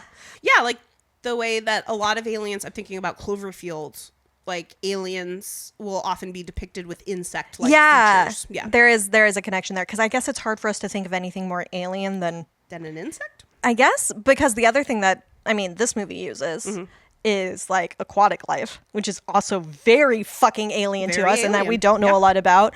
But, you know, I'm not a big fan of a jump scare because they make me jump and I don't enjoy that feeling. But I do actually kind of like this series of jump out scares that are all fake outs. They're all fake, yeah. Because they also lead into an actual real, like I love that, like, I think it's Clover is the horse that gets out at that point because Jupe's kids are there. And, like, if Clover didn't get out, then maybe Jean Jacket wouldn't have come over here. In which case, Angel also, if he wasn't looking at the cameras and getting jump scared by his coworker, then, like, he would have noticed that, like, there's a bug on the camera and that there's something going on, you know? And, like, if Emerald didn't go outside to deal with the bug, then she wouldn't be outside when Jean Jacket is approaching. And it's, like, it's all these, like, fake out jump scares, but they're also, like, setting up Jean Jacket's appearance. Yeah. Like, one of his first big interactions with the Haywood specifically, other than the time that Otis Sr. dies, you know? I don't know. So it like works for me. Normally it wouldn't, but I'm giving Jordan Peele a pass on this one. Absolutely. Yeah, that's kind of interesting. I wondered about that, right? So like there is a stationary cloud. Yes. Right? That's not moving. Yeah, that's like kind of our first interaction with Antlers it. realizes it almost immediately. I know. Antlers, well, because he's a visual guy. Got the eye. That's like his whole thing is being a visual guy. Angel notices it not immediately, but he's like hyper focused on aliens enough that he starts to notice it. Well, yeah, because isn't it Angel who shows them the footage? Like, just of the sky and like tell you when you see it. Yeah, he shows it sped up. Yeah. So it makes it easier for OJ to see it. The clouds are But moving OJ is also somebody who's very perceptive and notices it pretty quickly. Yeah. But obviously not that much because that cloud's been above him for 6 months. Well, yeah. No, and the fact that he like kind of has that realization, he's like, oh yeah, that cloud has been there weirdly a long amount of time. Yeah. So, but anyway, this makes me wonder, like, is the cloud a form of camouflage? I think that's what we're supposed to think. Is the cloud actually Jean Jacket? I think because we kind of see another scene where it gets low and it sort of expels out a little bit of a puff of gas or smoke or vapor, whatever it is. Something cloudy. So I think, yeah, it has some sort of vapor field. Maybe it makes like a nest. Maybe. Oh, yeah. Like a vapor like nest. Yeah. That's my best guess. Yeah. Because it stays there even when Jean Jacket isn't there. That's it doesn't true. like move with Jean Jacket. Yeah, because Jean Jacket's around doing his business. Yeah, and then that cloud is still there. So yeah, that was kind of my vibe, that it was some sort of nest that it made. Yeah. And a form of camouflage. Yeah. I don't know. It is a really interesting aspect. Like the whole character design, animal design of Jean Jacket, whatever the word is. Creature design. Yeah. Is like, it leaves so many questions. Yeah. But also like just enough that you can kind of come up with some answers for it that make you go, oh, interesting. Okay. In a way, I don't know, thinking about Cloverfield again, I feel like it left me with a lot of questions where there weren't reasonable answers that I could come up with. Like, what were the little guys apart with the big guy? Like, I don't know if I can know. Is it the baby? Like a parasite? What is it? You know, whereas this one, it's like, yeah, that could be like a nest or like camouflage or like, yeah, there's like answers that are available, but still enough mystery that it's like, but what is it? It's also an interesting idea that this alien, that Jean Jacket, is literally hiding in plain sight. Yes. Which is one of the better places to hide. Yeah. Right? Like, if you're just like, I'm right here. Not right. My fault you couldn't, you know. Yeah, and that's kind of interesting to see think the about. trees for the forest, as they say. In terms of the people who get overlooked. Like we talk about like the black man on the horse and like whose names get written down and stuff, but also just like OJ existing and like M getting overlooked and stuff, like they're not even trying to hide in plain sight, but they have that same sort of like overlooked, they become background, they become part of the green screen thing. That's like, because there's always connections between Jean Jacket and the characters. And then the other thing that Jordan Peele was talking about in like some interview with him about how like clouds, man. Like clouds, you can get this. He talked about like sort of looking at the clouds sometimes and like how they are sort of like, how it's really easy to get caught staring at clouds and how they're kind of like the first moving picture because you're like making shapes in them and you're watching them go by and it's like this beautiful, but also the sense of like, I don't know. I've done this before. Have you ever freaked yourself out looking at clouds because you imagine them as a creature and they would be so big and you get sort of like a Lovecraftian horror? Has that ever happened to you? Just me? You know what? No. Okay.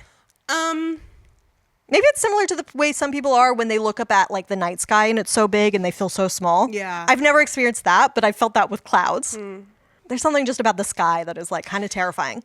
Absolutely, because it's so big and unknowable. Yeah. Kind of like the Ocean. That's how I feel when I'm at the coast, in the coast, wherever, like in my brain, I'm like, this is the edge of the world. Yeah. It's massive. Yeah. And like the sky literally is the edge of our world. Yeah, right? You know, Yeah. like literally. And like the other thing Jordan Peele talked about was like writing this at a time of like coming out of the lockdown pandemic and like this fear of the outside that we didn't really have in the same, like wanting to be outside, wanting to see all these beautiful shots of like freedom and like being outside and stuff, but also like this newfound fear of going outside that we didn't really have before because it's like we're supposed to stay inside. That's where it's safe. And like bringing that into the movie of just like those wide open skies over that desert, using that, like there shouldn't be anywhere for anything to hide, but there is. And yet, yeah, that makes me think of thinking back to like deep into the pandemic, right? Yeah. I would go outside almost every single day. Oh yeah, you'd go crazy But otherwise. I would. Yeah, I do remember how like I would keep a mask with me. Yeah. And like when I was outside, I wouldn't normally wear a mask, but if like people walked by, Yeah. I would like put one on Yeah. or like turn away from them. Yeah. Yeah. Right? Not look at them, Yeah, not yeah. interact with them. Yeah. And there was a kind of eeriness to being outside because it was like kind of quiet Like- and wide open. Yeah, we're like outside together, but also staying apart. Yeah. Yeah. It becomes a little agoraphobic, Very. you know, even when you want to be outside, there's still this like sense of danger to it. I don't know. It's very cool. It's very cool. And now we're kind of at, in terms of scenes, we're kind of at the halfway part of the movie, which is where we finally get Jupe's whole story. Well, technically we get it before because OJ and M go there to sell the horse and we get like Jupe's version of telling the story. But then like around pretty much at the halfway mark, we get the actual Gordy's story, which I think Right. a lot of viewers kind of were like, what? Right, because at least for me, when I saw this for the first time, it starts with the Gordy's home Yes. scene, and then it does something completely different. Right. And like I forgot that there was Yes. even a monkey. Yeah. And then actually don't think he's a monkey, I think it's an ape. Because monkeys have tails. Right. Yeah. He's a He's chimpanzee. a chimpanzee, which so Yeah. is an ape. Just like I completely forgot. I was like, oh yeah, there's an ape. And it's relevant somehow. And it's relevant somehow. I can't wait to find out how. And then it's like never, because Jordan Peele has faith in his audience, it's like never explicitly explained how it's related. Yeah. But it's like shown in so many different ways. And it's only because, and like, it just becomes so clear that it's only because of Jupe's little Ricky, sweet little child's involvement in that incident. Yeah. That horrifying traumatic instrument that he still has not recovered from, Yeah. that he fucks with Jean Jacket. Yeah. Like, it's totally relevant. Yeah, he's, again, like, thinking about each character's relationship to fame. Like, Ricky is desperately trying to hang on to the fame he once like had. he had it. Yeah. He was that little Asian kid and kid sheriff. He's the the token side Asian. Yeah, Yeah. he wasn't even the main character. He was a side character. He wasn't even the sheriff? No. What the fuck? No, he was a sidekick. Fuck Him off. and some little black kid Yeah. who didn't go on to do anything, The I think. sidekicks, yeah. Oh, yeah, because Emerald's like, what? Hey, What what's happened to that going on? guy? Yeah. And then, so I think, especially when I was looking, like, kind of thinking about Ricky Yeah. Jupe. What you call him and all of that. Well, yeah, but also, like, that he's just a fantastic example of somebody who got chewed up and spit out. Yes. by the fame machine. Right. They got what they wanted out of him. They exploited Yeah. him to be the token Asian in a sitcom and a couple Yeah. other things. And then they're like, okay, we're kind of done with you now. And I think going back to And that he's thing, like, I don't want to be done. yeah, I that was my whole life. Yeah. I don't know how to not have that life. Yeah. And I think that's another one of those parts where it's like, it doesn't need that race aspect, because I think you can make that commentary really easy about a lot of like child actors and child stars. I mean, like fucking Britney Spears, you know, like, and she wasn't even that young, you know, and like this kid is young, you know, and like just the things that happen to child actors and how many of them commit suicide. It's like fucking insane. What happened to Amanda Bynes? Oh God, yeah. Like the mental health problems and stuff. So like it doesn't need that like Asian aspect too. It doesn't. Yeah, he doesn't also need to be Asian. But the fact that intersectionality he is, matters, and it makes it so much like. Oh yeah, we definitely clipped there. Yeah. Oops, but it matters. Okay. And like the way that. Okay, this is stupid, but shout out to Tumblr. Okay. There's a Tumblr user at Nonaferatu. Okay. Who just like laid out Jupe's whole thing so beautifully that I was like, I don't know how to like paraphrase this. Yeah. Okay. The way Jupe plays an Asian adoptee to a white family in a show where the other non-blood relative in the family is a chimp. Animal. Jupe being othered and feeling like he had a unique connection to a chimp because the TV show portrayed him that way. Yeah. Jupe having survivor's guilt and trauma, which expresses itself by explaining that he was special to the chimp and thus was always safe. Jupe discovering the existence of Jean Jacket and thinking that they shared a special connection. Jupe constantly reliving his trauma by reconstructing a white family like what was on the TV show and commodifying himself for a white audience. Jupe feeling like he has more in common with an alien than the people around him because of a TV show that deliberately used his race to position him as an alien to the white family. Jupe being digested alive and realizing that he was always just as human as everyone else. Like, bam, bam, bam, bam. Yeah. At Nonaferatu, shout out. Yeah. You laid it out. I think because of all that, like in my notes, I just read like, Ricky seems to have learned every single wrong lesson. Yes. And like, I almost can't blame him because he was a fucking child. He's a child. But also go to therapy and learn the right lessons. Right. About later. His experience on the set of Gordy's house. Yeah. I mean, that's it. I mean, that is it. We can say more, but like that was just so succinctly put that I was like, I'm just going to lay that out there. But like, it really is that like he was always an outsider in these like he was the kid in a white cowboy movie. Yeah. And he was the Asian kid. Was it a show or a movie? I think it was a movie. Okay. And then he was the white kid. He was the Asian kid in this white suburban family TV show that also apparently, did you watch the Jordan Peele released the actual like opening montage for it. Yeah. Yeah. And it's like not clear in the movie that it's like a space thing. I mean, it sort of is because he invents rockets and stuff. The dad is supposed to be work for NASA. But that Gordy might be like a chimp that they set into space as like a test is like one of the ideas for it. I don't know. And just like all that space stuff. And like how we use animals. Yeah. Ricky and Gordy are like looking through a telescope together. Yeah. And they do their fist bump. Their classic fist bump. Yeah. And like, him seeing himself as like connected to that and therefore not realizing that like it was that he was hiding under that table and had that little white tablecloth that sort of like obscured him from Gordy. Yeah. That actually saved his life. So he like, because he's so used to being that token character, it's just like so easy for him to use his trauma to make a living because he's never done anything else. Like the fact that he's still going by his character name from Kid Sheriff. Yeah. This movie that he was in. And the fact that he keeps all of this insane amounts of memorabilia from Kid Sheriff, but also from Gordy's home. And like he puts it behind a door and like makes people like kind of secret pay a fee for it if they want to see it. But like he can go in and see it whenever he wants. True. So like he's never letting himself get away from that moment. Yeah, but it also is behind a hidden door. Yeah. But it's like because it's still there, he's still kind of living in that moment. Like he never really progressed past his childhood. Right. He was a kid when it all happened. He couldn't really understand why it happened. He couldn't learn the lesson from it. And like the fact that he still can't tell the story from his own perspective. No. Like he talks about like he has like it was 6 minutes and 13 seconds of chaos. The SNL skit. The SNL skit, not what actually happened. And he has that Mad magazine cover on the wall for the Gordy shrine that's in there. And he's like, it's like if he can laugh it off, then it wasn't horrific. Yeah. Because it was a sitcom. He was on a sitcom. So if it was sitcom funny, like it was in the SNL sketch, then like it wasn't horrifying and I'm not traumatized. Yeah. So it's okay. And the way he describes, did you get the quote about Catan? And it's Catan. He's just crushing it. He is a force of nature. He is killing on that stage. And I'm like, Jupe, you are talking about the traumatic incident you just went through, and you don't even fucking like connect, like realize that you were saying that this was traumatizing for you. Men will do anything but go to therapy. But go to therapy. Oh my God. One of the smallest thing that's wild to me is like when he's interacting with his wife is like massaging his hand. That's the one that he uses to fist, like do the little fist bump with Gordy.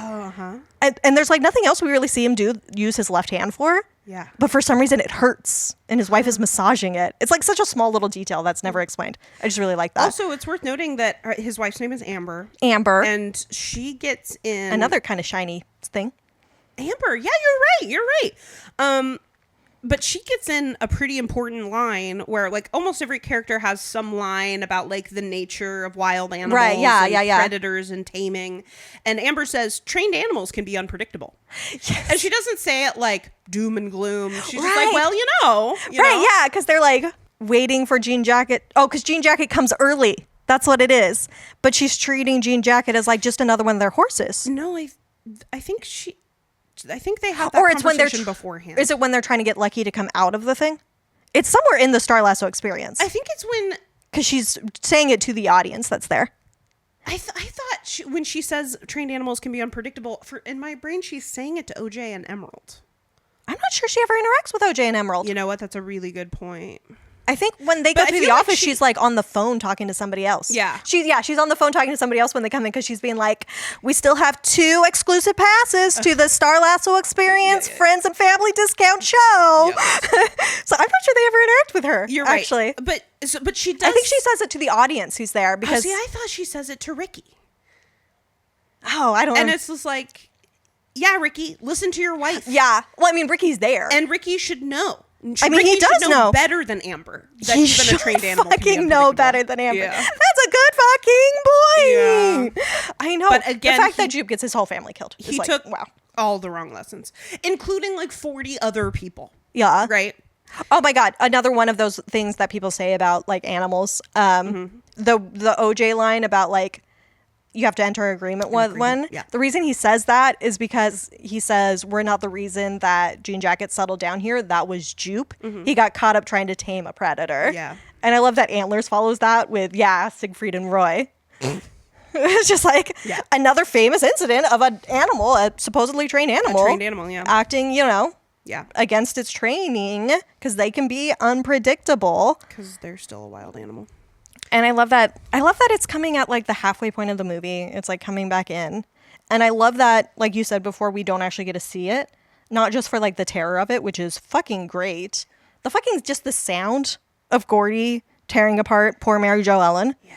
It's just the thuds. Are so actually, good. So we know that Mary Jo lives. Yes. Right, because she's there at the... As far as I know from like word of God. Yeah.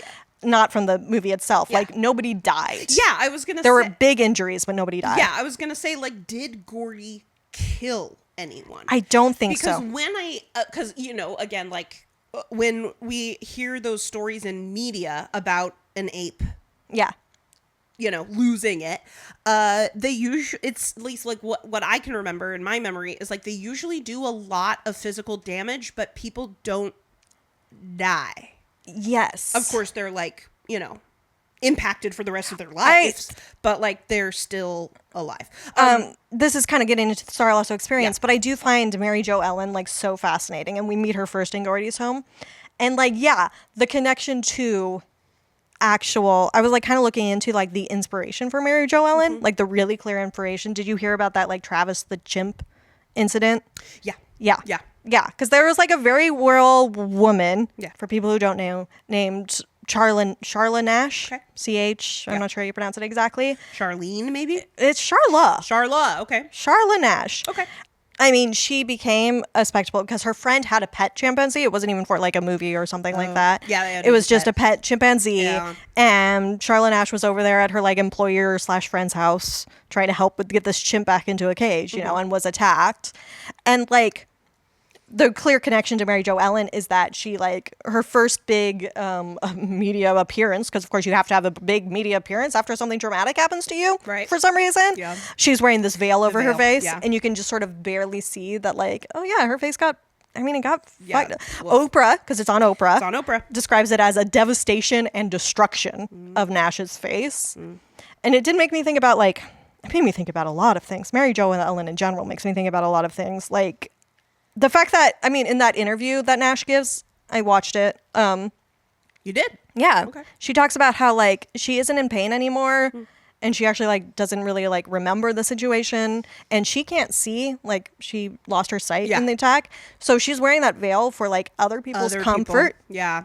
It's, like, for the spectator. Yeah. Not to, like, analyze a real person, you know. But the fact that this was then used for Mary Jo Ellen. And the idea of, like, this veil being for, like, a cover for the spectator, not for herself. Meanwhile, she's wearing a sweatshirt with her younger self on it. With her own younger self's face on it. She's branded. She's branded. She Yep. branded herself. She's covering up her real face because it's too, quote unquote, horrific or something for people to be able to look at. And then showing off her old face that she had before.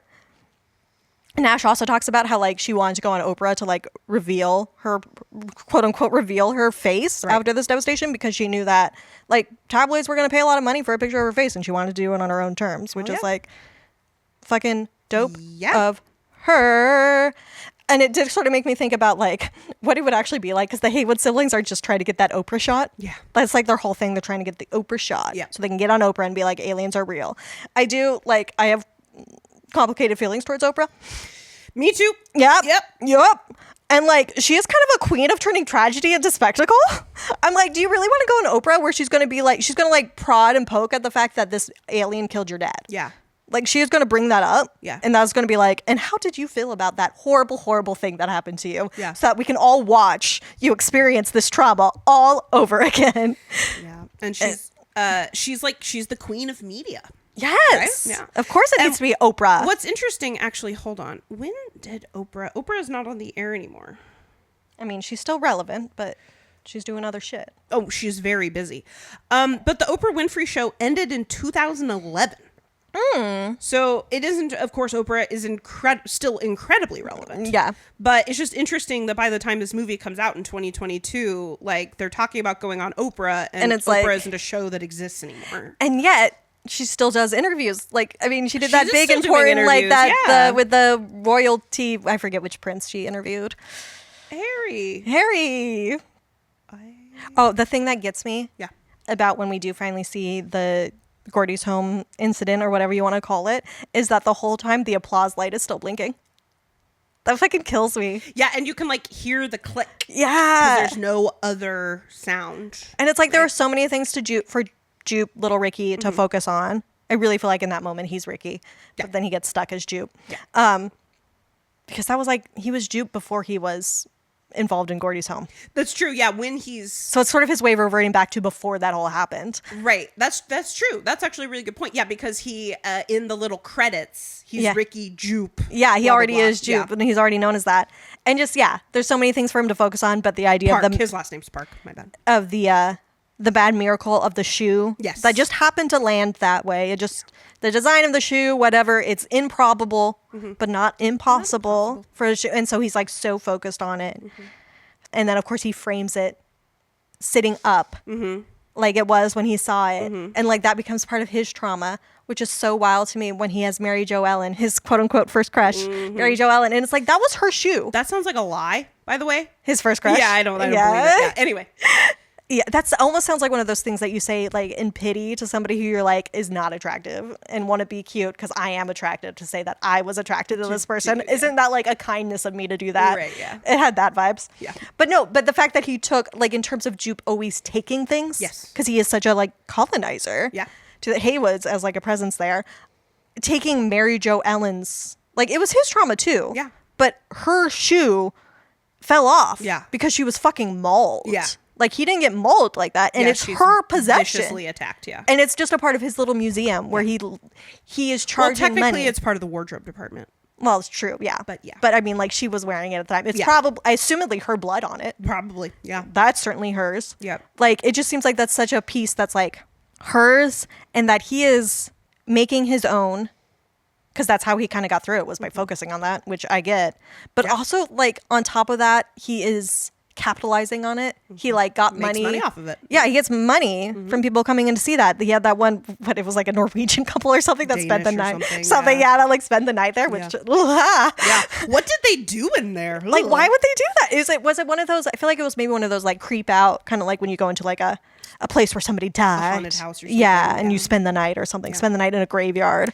That, or they were just fucking, which is worse. To Also me. that, I'm just imagining they had sex in there for Yeah, sure. Yeah. but that's much worse, and I don't want to think that. Yeah. And of course he does gain monetarily from this trauma, but Yes. he doesn't share that monetary gain. I mean, Not we that don't know. see. Yeah, we don't know it. I mean, assumedly, everybody who was injured in that Yeah. got some sort of comp. I would assume, but maybe not. I guess it would depend on their contracts. I have no idea. But I would hope that they got some sort of compensation for Yeah. being brutally injured. Like, at least their medical bills. Like, my God. Yeah, right.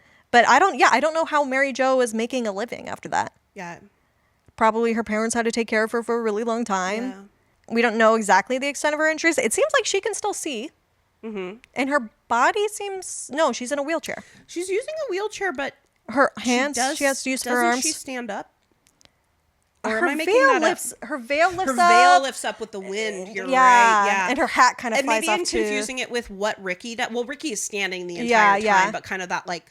Everybody just sort of looks up. I do think there are some people in the audience that stand up. Yeah. I think there's even one audience member, it looked like to me, in the back where he has like the people who work at the park. Yeah. Who, His in staff some members. way, I almost feel the worst about. Yeah. So I'm like, they're just working, dude. Yeah. And you're making them a part of this big spectacle. Talk about being like chewed up and spit out by capitalism. Yes. Right? And I swear there's one who like gets up and starts to leave. Good. It looks like they like stand up and start to walk. I mean, like- I don't think they get out in time because one of them nobody's was probably left. like, nope. Yeah, it was like a really clear nope moment, but I think they all got it. But oh god, there was one more thing I was going to say. Oh, just about Gordy in general. Yeah. And like what you were saying about like Gordy isn't even that chimp's name. Nope. It's a character's name because Jupe even says like there are several chimps. One of the chimps that play Gordy. Yeah. And like, but like to Ricky Jupe Park, I imagine is very easy for him to conflate character and actor because that's like what he does. But it's also just kind of wild to me that through all of his like trauma, he can only see the event through the spectacle. Like the chimp has to be Gordy to him, and it has to be real that they were about to fist bump and it was going to be okay, and that he was special to Gordy, and they actually had that friendship, and he was never in danger because he needs to be special. Because otherwise, the chimp wasn't Gordy, and Jupe just got lucky. Yeah. And that's terrifying. Got out of the way. Yeah. Yeah, that's just a terrifying thing to think about. And it's also just sort of like, I don't know, it goes back to that motif of names and like what names we remember and the significance of that and like how we immortalize things and what we leave out of the story. That like that chimp has to be Gordy. Meanwhile, I don't think he knows that the horse he bought from OJ is named Lucky. No, I don't think he cares what those horses Yeah, like it's very different than OJ's relationship to Yeah. it. So, you know, or like OJ naming the alien jean jacket versus the other thing. And it's just like, and just the whole idea of naming and that Gordy, we don't actually know what that chimp's name is. Just it's like we really don't know the name of that black the jockey. actual name of that black jockey. Yeah.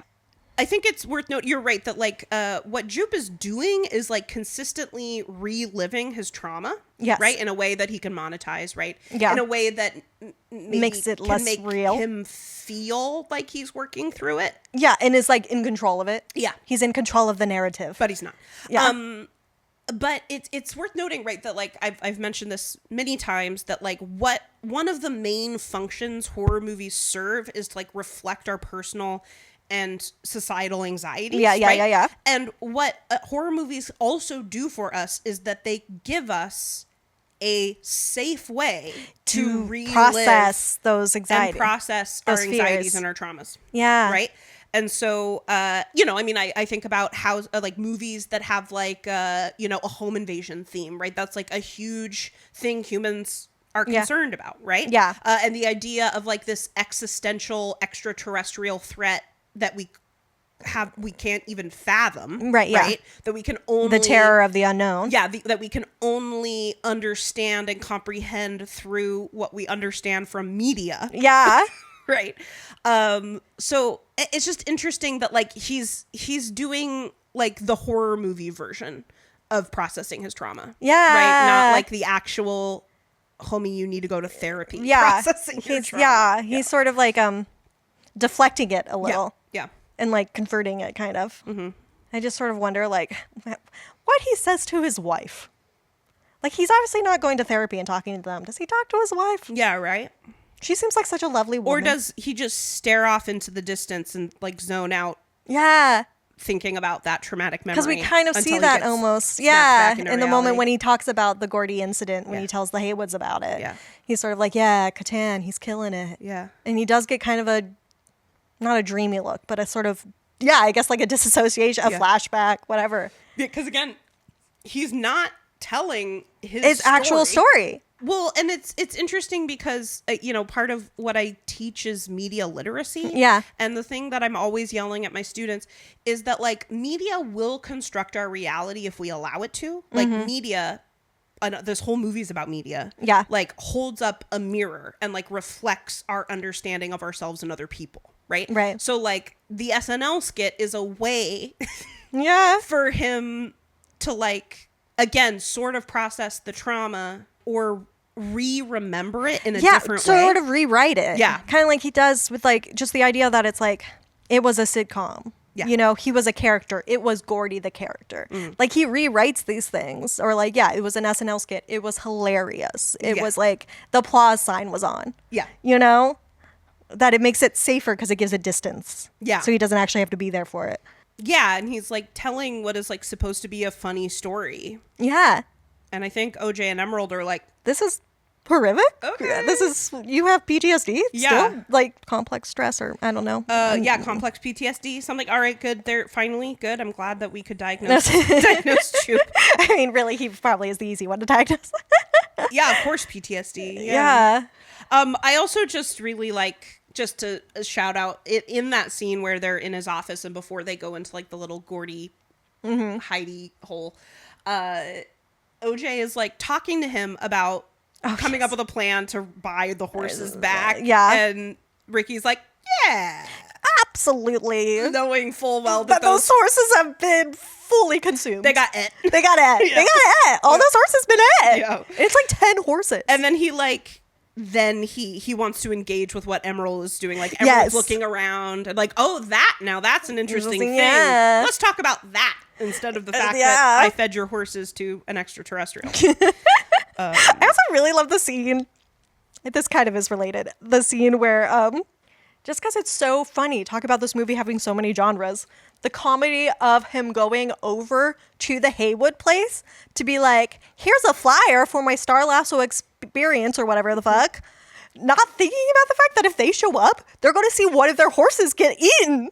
That's like the theme. That's like the whole point of the show is that a horse gets eaten. The horse gets consumed, yeah. Like, what? And that whole scene is so funny, even without knowing that, just because of the whole Emerald just stole one of Jupe's fake horses. Yeah.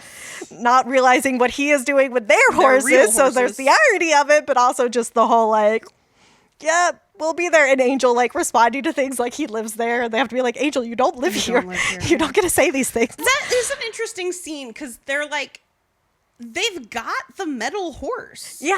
Like, does Jupe not recognize he has a line where he's like about to say, where did you get, and Emerald is so quick over him is like, where do you buy yours? Yeah. And he's like, this place, and she's like, yeah, that's where we got ours. Yeah. That's crazy.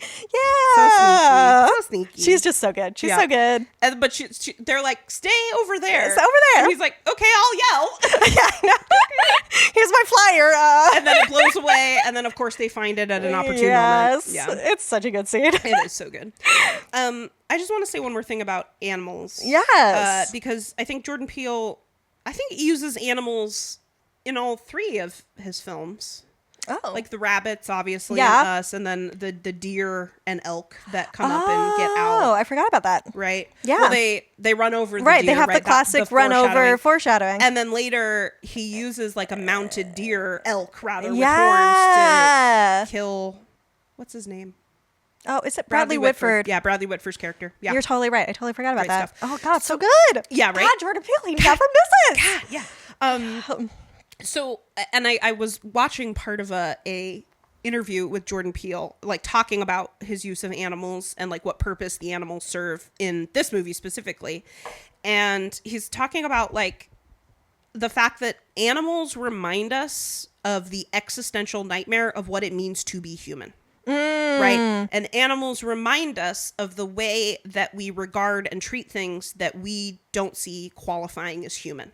Yeah. Which then comes back into the race dynamics. Yes. Right? The fact that Black people and Asians Yeah. and Latinos, Yeah. right, have like all our main characters. not always considered to be human, right? Or subhuman, Human, yeah, different in some adjacent way. to animals Animals. or beasts, right? Yeah. You know?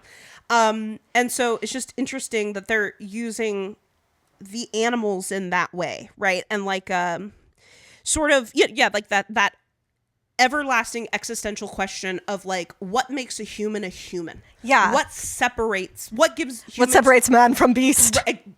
right? Yeah. Like what is it that gives humans that je ne sais quoi that is that dominion. humanity? Yeah. Right? Where does that come from? I mean, And that's where's such, the line? I love that being brought into a sci-fi piece because that's always a question when it comes to like alien media and like robot media. Yeah. It's something that came up in Alien, our last episode. Give it a listen. You know, Even though Katie didn't like it very much. It was okay. You were tie-tie when you I was watched tie-tie. I was so tie-tie. That like to use animals in sci-fi to make that same question about like what is human, what makes a human, what separates a human. Like, oh my God, that's good. And like what, and especially because, you know, we've got these wild animals like the chimps that are playing Gordy, like the horses and Jean Jacket are like, we are kind of bringing up the existential questions of like, what are animals capable of? How close to humanity can animals get? Like, can a wild animal be trained? Yes. Truly trained, truly tamed. Like, what does it mean that we dressed Gordy up in like In a a little little Hawaiian t-shirt? shirt, Yeah, with his little pants on. Yeah. And like, does he have a little birthday hat on or is that only in the script? Yes. Yep. Okay, yeah. Yeah. His little birthday hat. And then as And that we're when giving we him a see watch. kind of coming out of that daze, he's like, ugh, and then like you see him like take off that. yeah, What he's the fuck like, is what that? the Get fuck is off that of me. human Yeah. shit? Yeah. Yeah. And just also how the animals just basically also serve as objects for consumption, right? Yes. To be chewed up and spit out. In the same way that a lot of our human characters are. Right? Yeah. It's just really interesting. Yeah, and the idea that like we're using animals as a way to understand an alien, and we're using like our frame of reference of things that we already have an understanding of, Yeah. even though we have no idea if those understandings apply to this completely different, unknown type of creature. And then it goes right back to the fact that both Gordy and Ricky Park's character were like adopted into this family. Yep. And are like being allowed to play at being a part of this like white, specifically white humanity, but aren't a part of it. And like, yeah, just the connections there are so good. Yeah. I saw this one quote.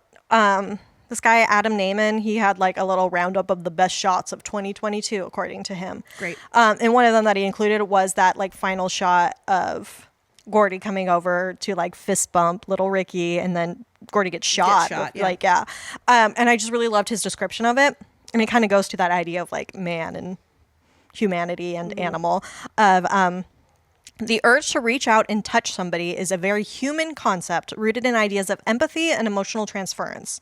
More primal and persuasive is the feeling to recoil from an outstretched hand, especially one powerful enough to rip you limb from limb.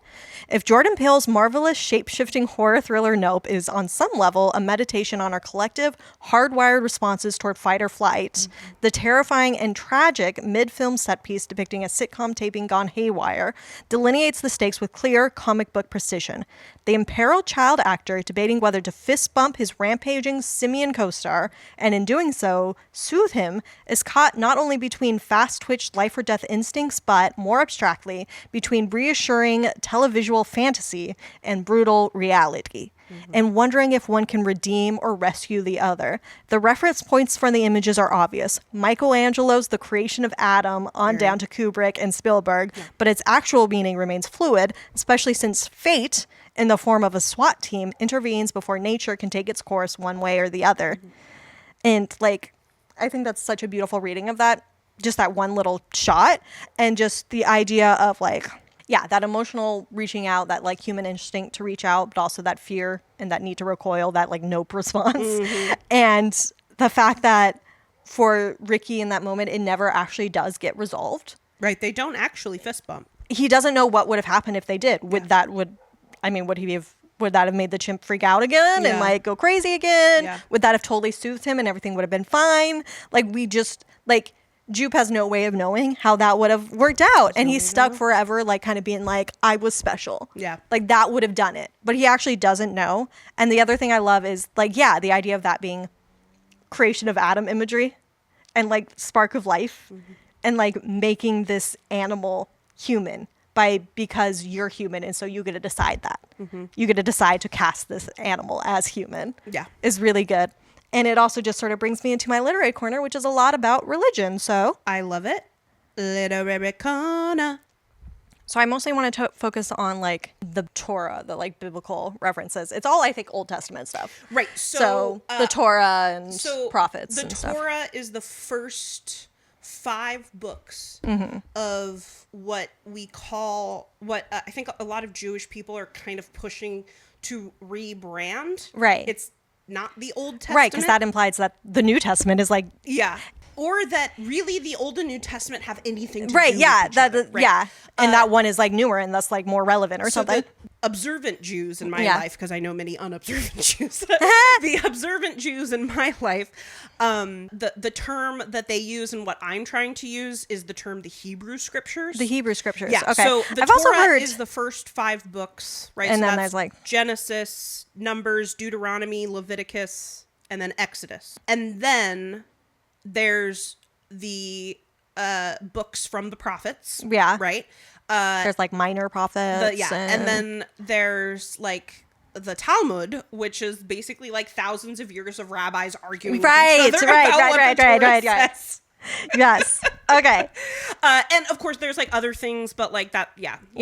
But anyway, because this movie starts with a quote from the book of Nahum is how you have told me that is probably. Nahum, yeah. But before we get to that, just because we're talking about the Gordy stuff, the idea of that fist bump being like a creation of Adam thing. And I think it's, to me, from my research, apparently it is relevant that it was 6 minutes and 13 seconds of havoc. Yeah. Like, I looked that up specifically because like that was so clearly like him, like a remembered speech for him. Specific number. Like it's like a very remembered speech, but also because he later then tells the Star Lasso audience that the spaceship always arrives, or like the first time he saw it, it arrives at 6:13 p.m. So it's the same numbers. Yep. And apparently there are 613 commandments in the Torah according to Jewish tradition. Okay. Then the quote we have at the beginning of the film, which comes from the book of Nahum, who is one of those minor prophets, is, "I will cast abominable filth at you, make you vile, and make you a spectacle." From Nahum chapter 3 verse 6. So which is the same numbers again. Yeah. And like I did, I read the whole little thing. It's about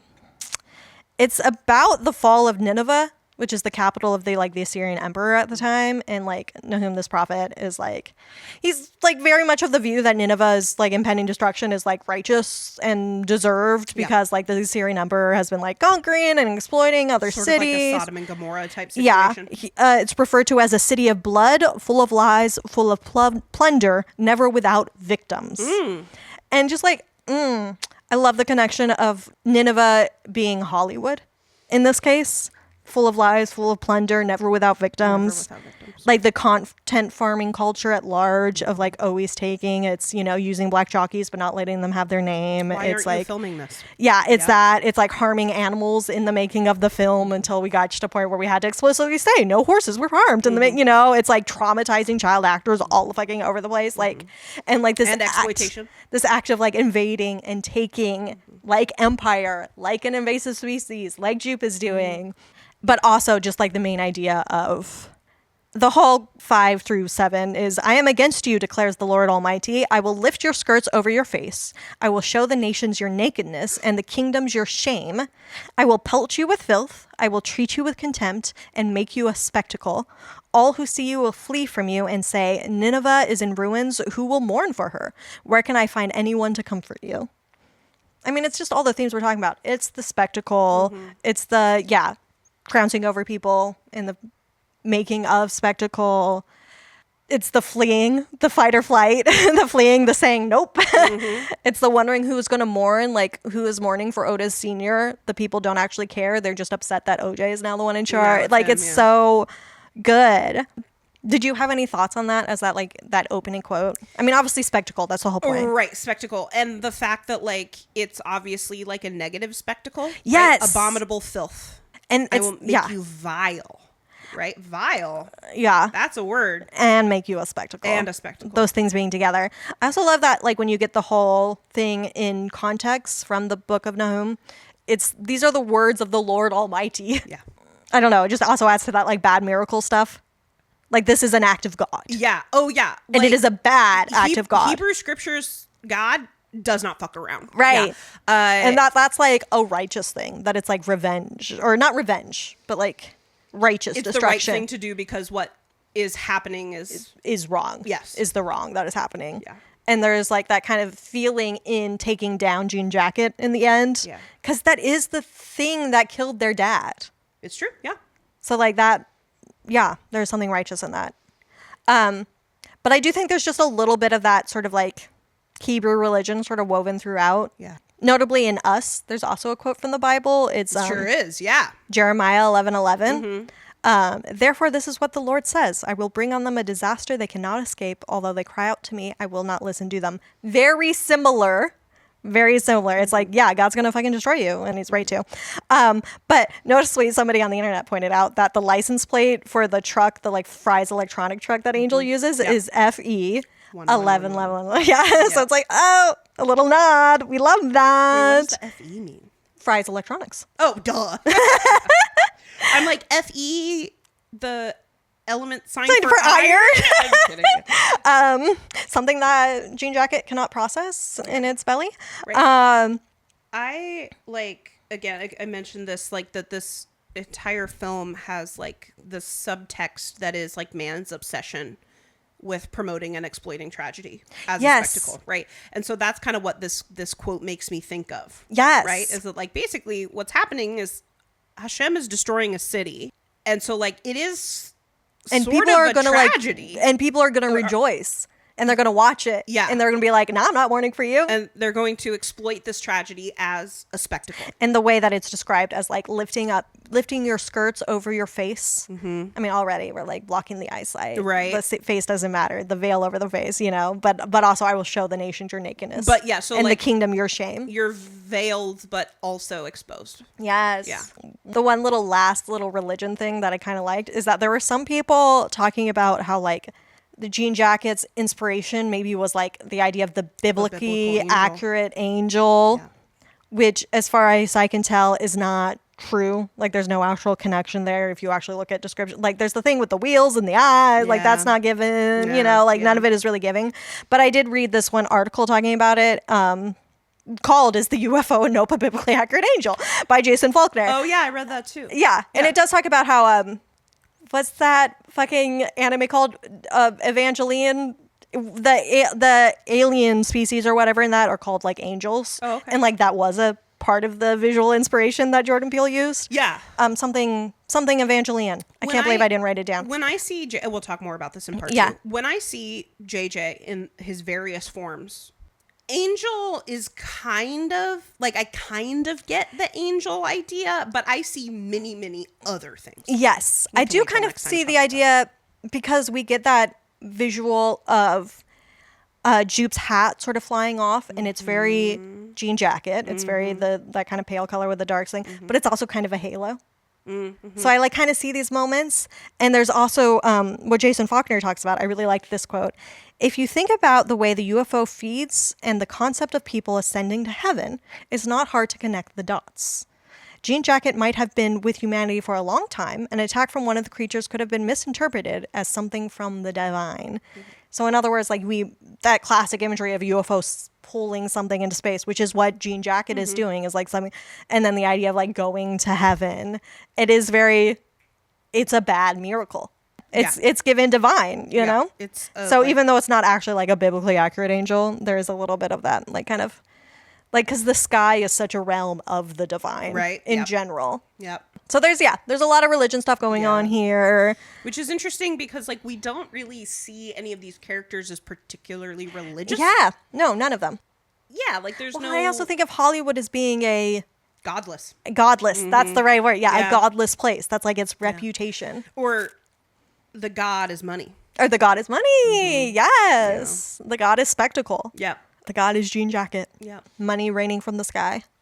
So I think we are kind of going to end part 1 right here, sort of talking about like we're kind of at the midpoint of the film with the Gordy scene, Gordy's home. Still so much more to happen, right? So much more to happen. And a music/sound design corner. So really stay a lot tuned to for look that. forward to. Plus, we'll play a game at the end of next episode. You know it. So this has been Deep Thoughts, Shallow Plots. Thank you as always to Sound Guy Matt. Join us in 2 weeks for the conclusion to our Nope episode, and then 2 weeks after that for the last part of our Hot Alien Summer with Killer Clowns from Outer Space. Follow us on Instagram at Deep Thoughts, Shallow Plots, all one word. All of our episodes are on YouTube if you'd rather listen there. Yeah, we love you either way. Until next time, you know they're going to bring us back for the sequel.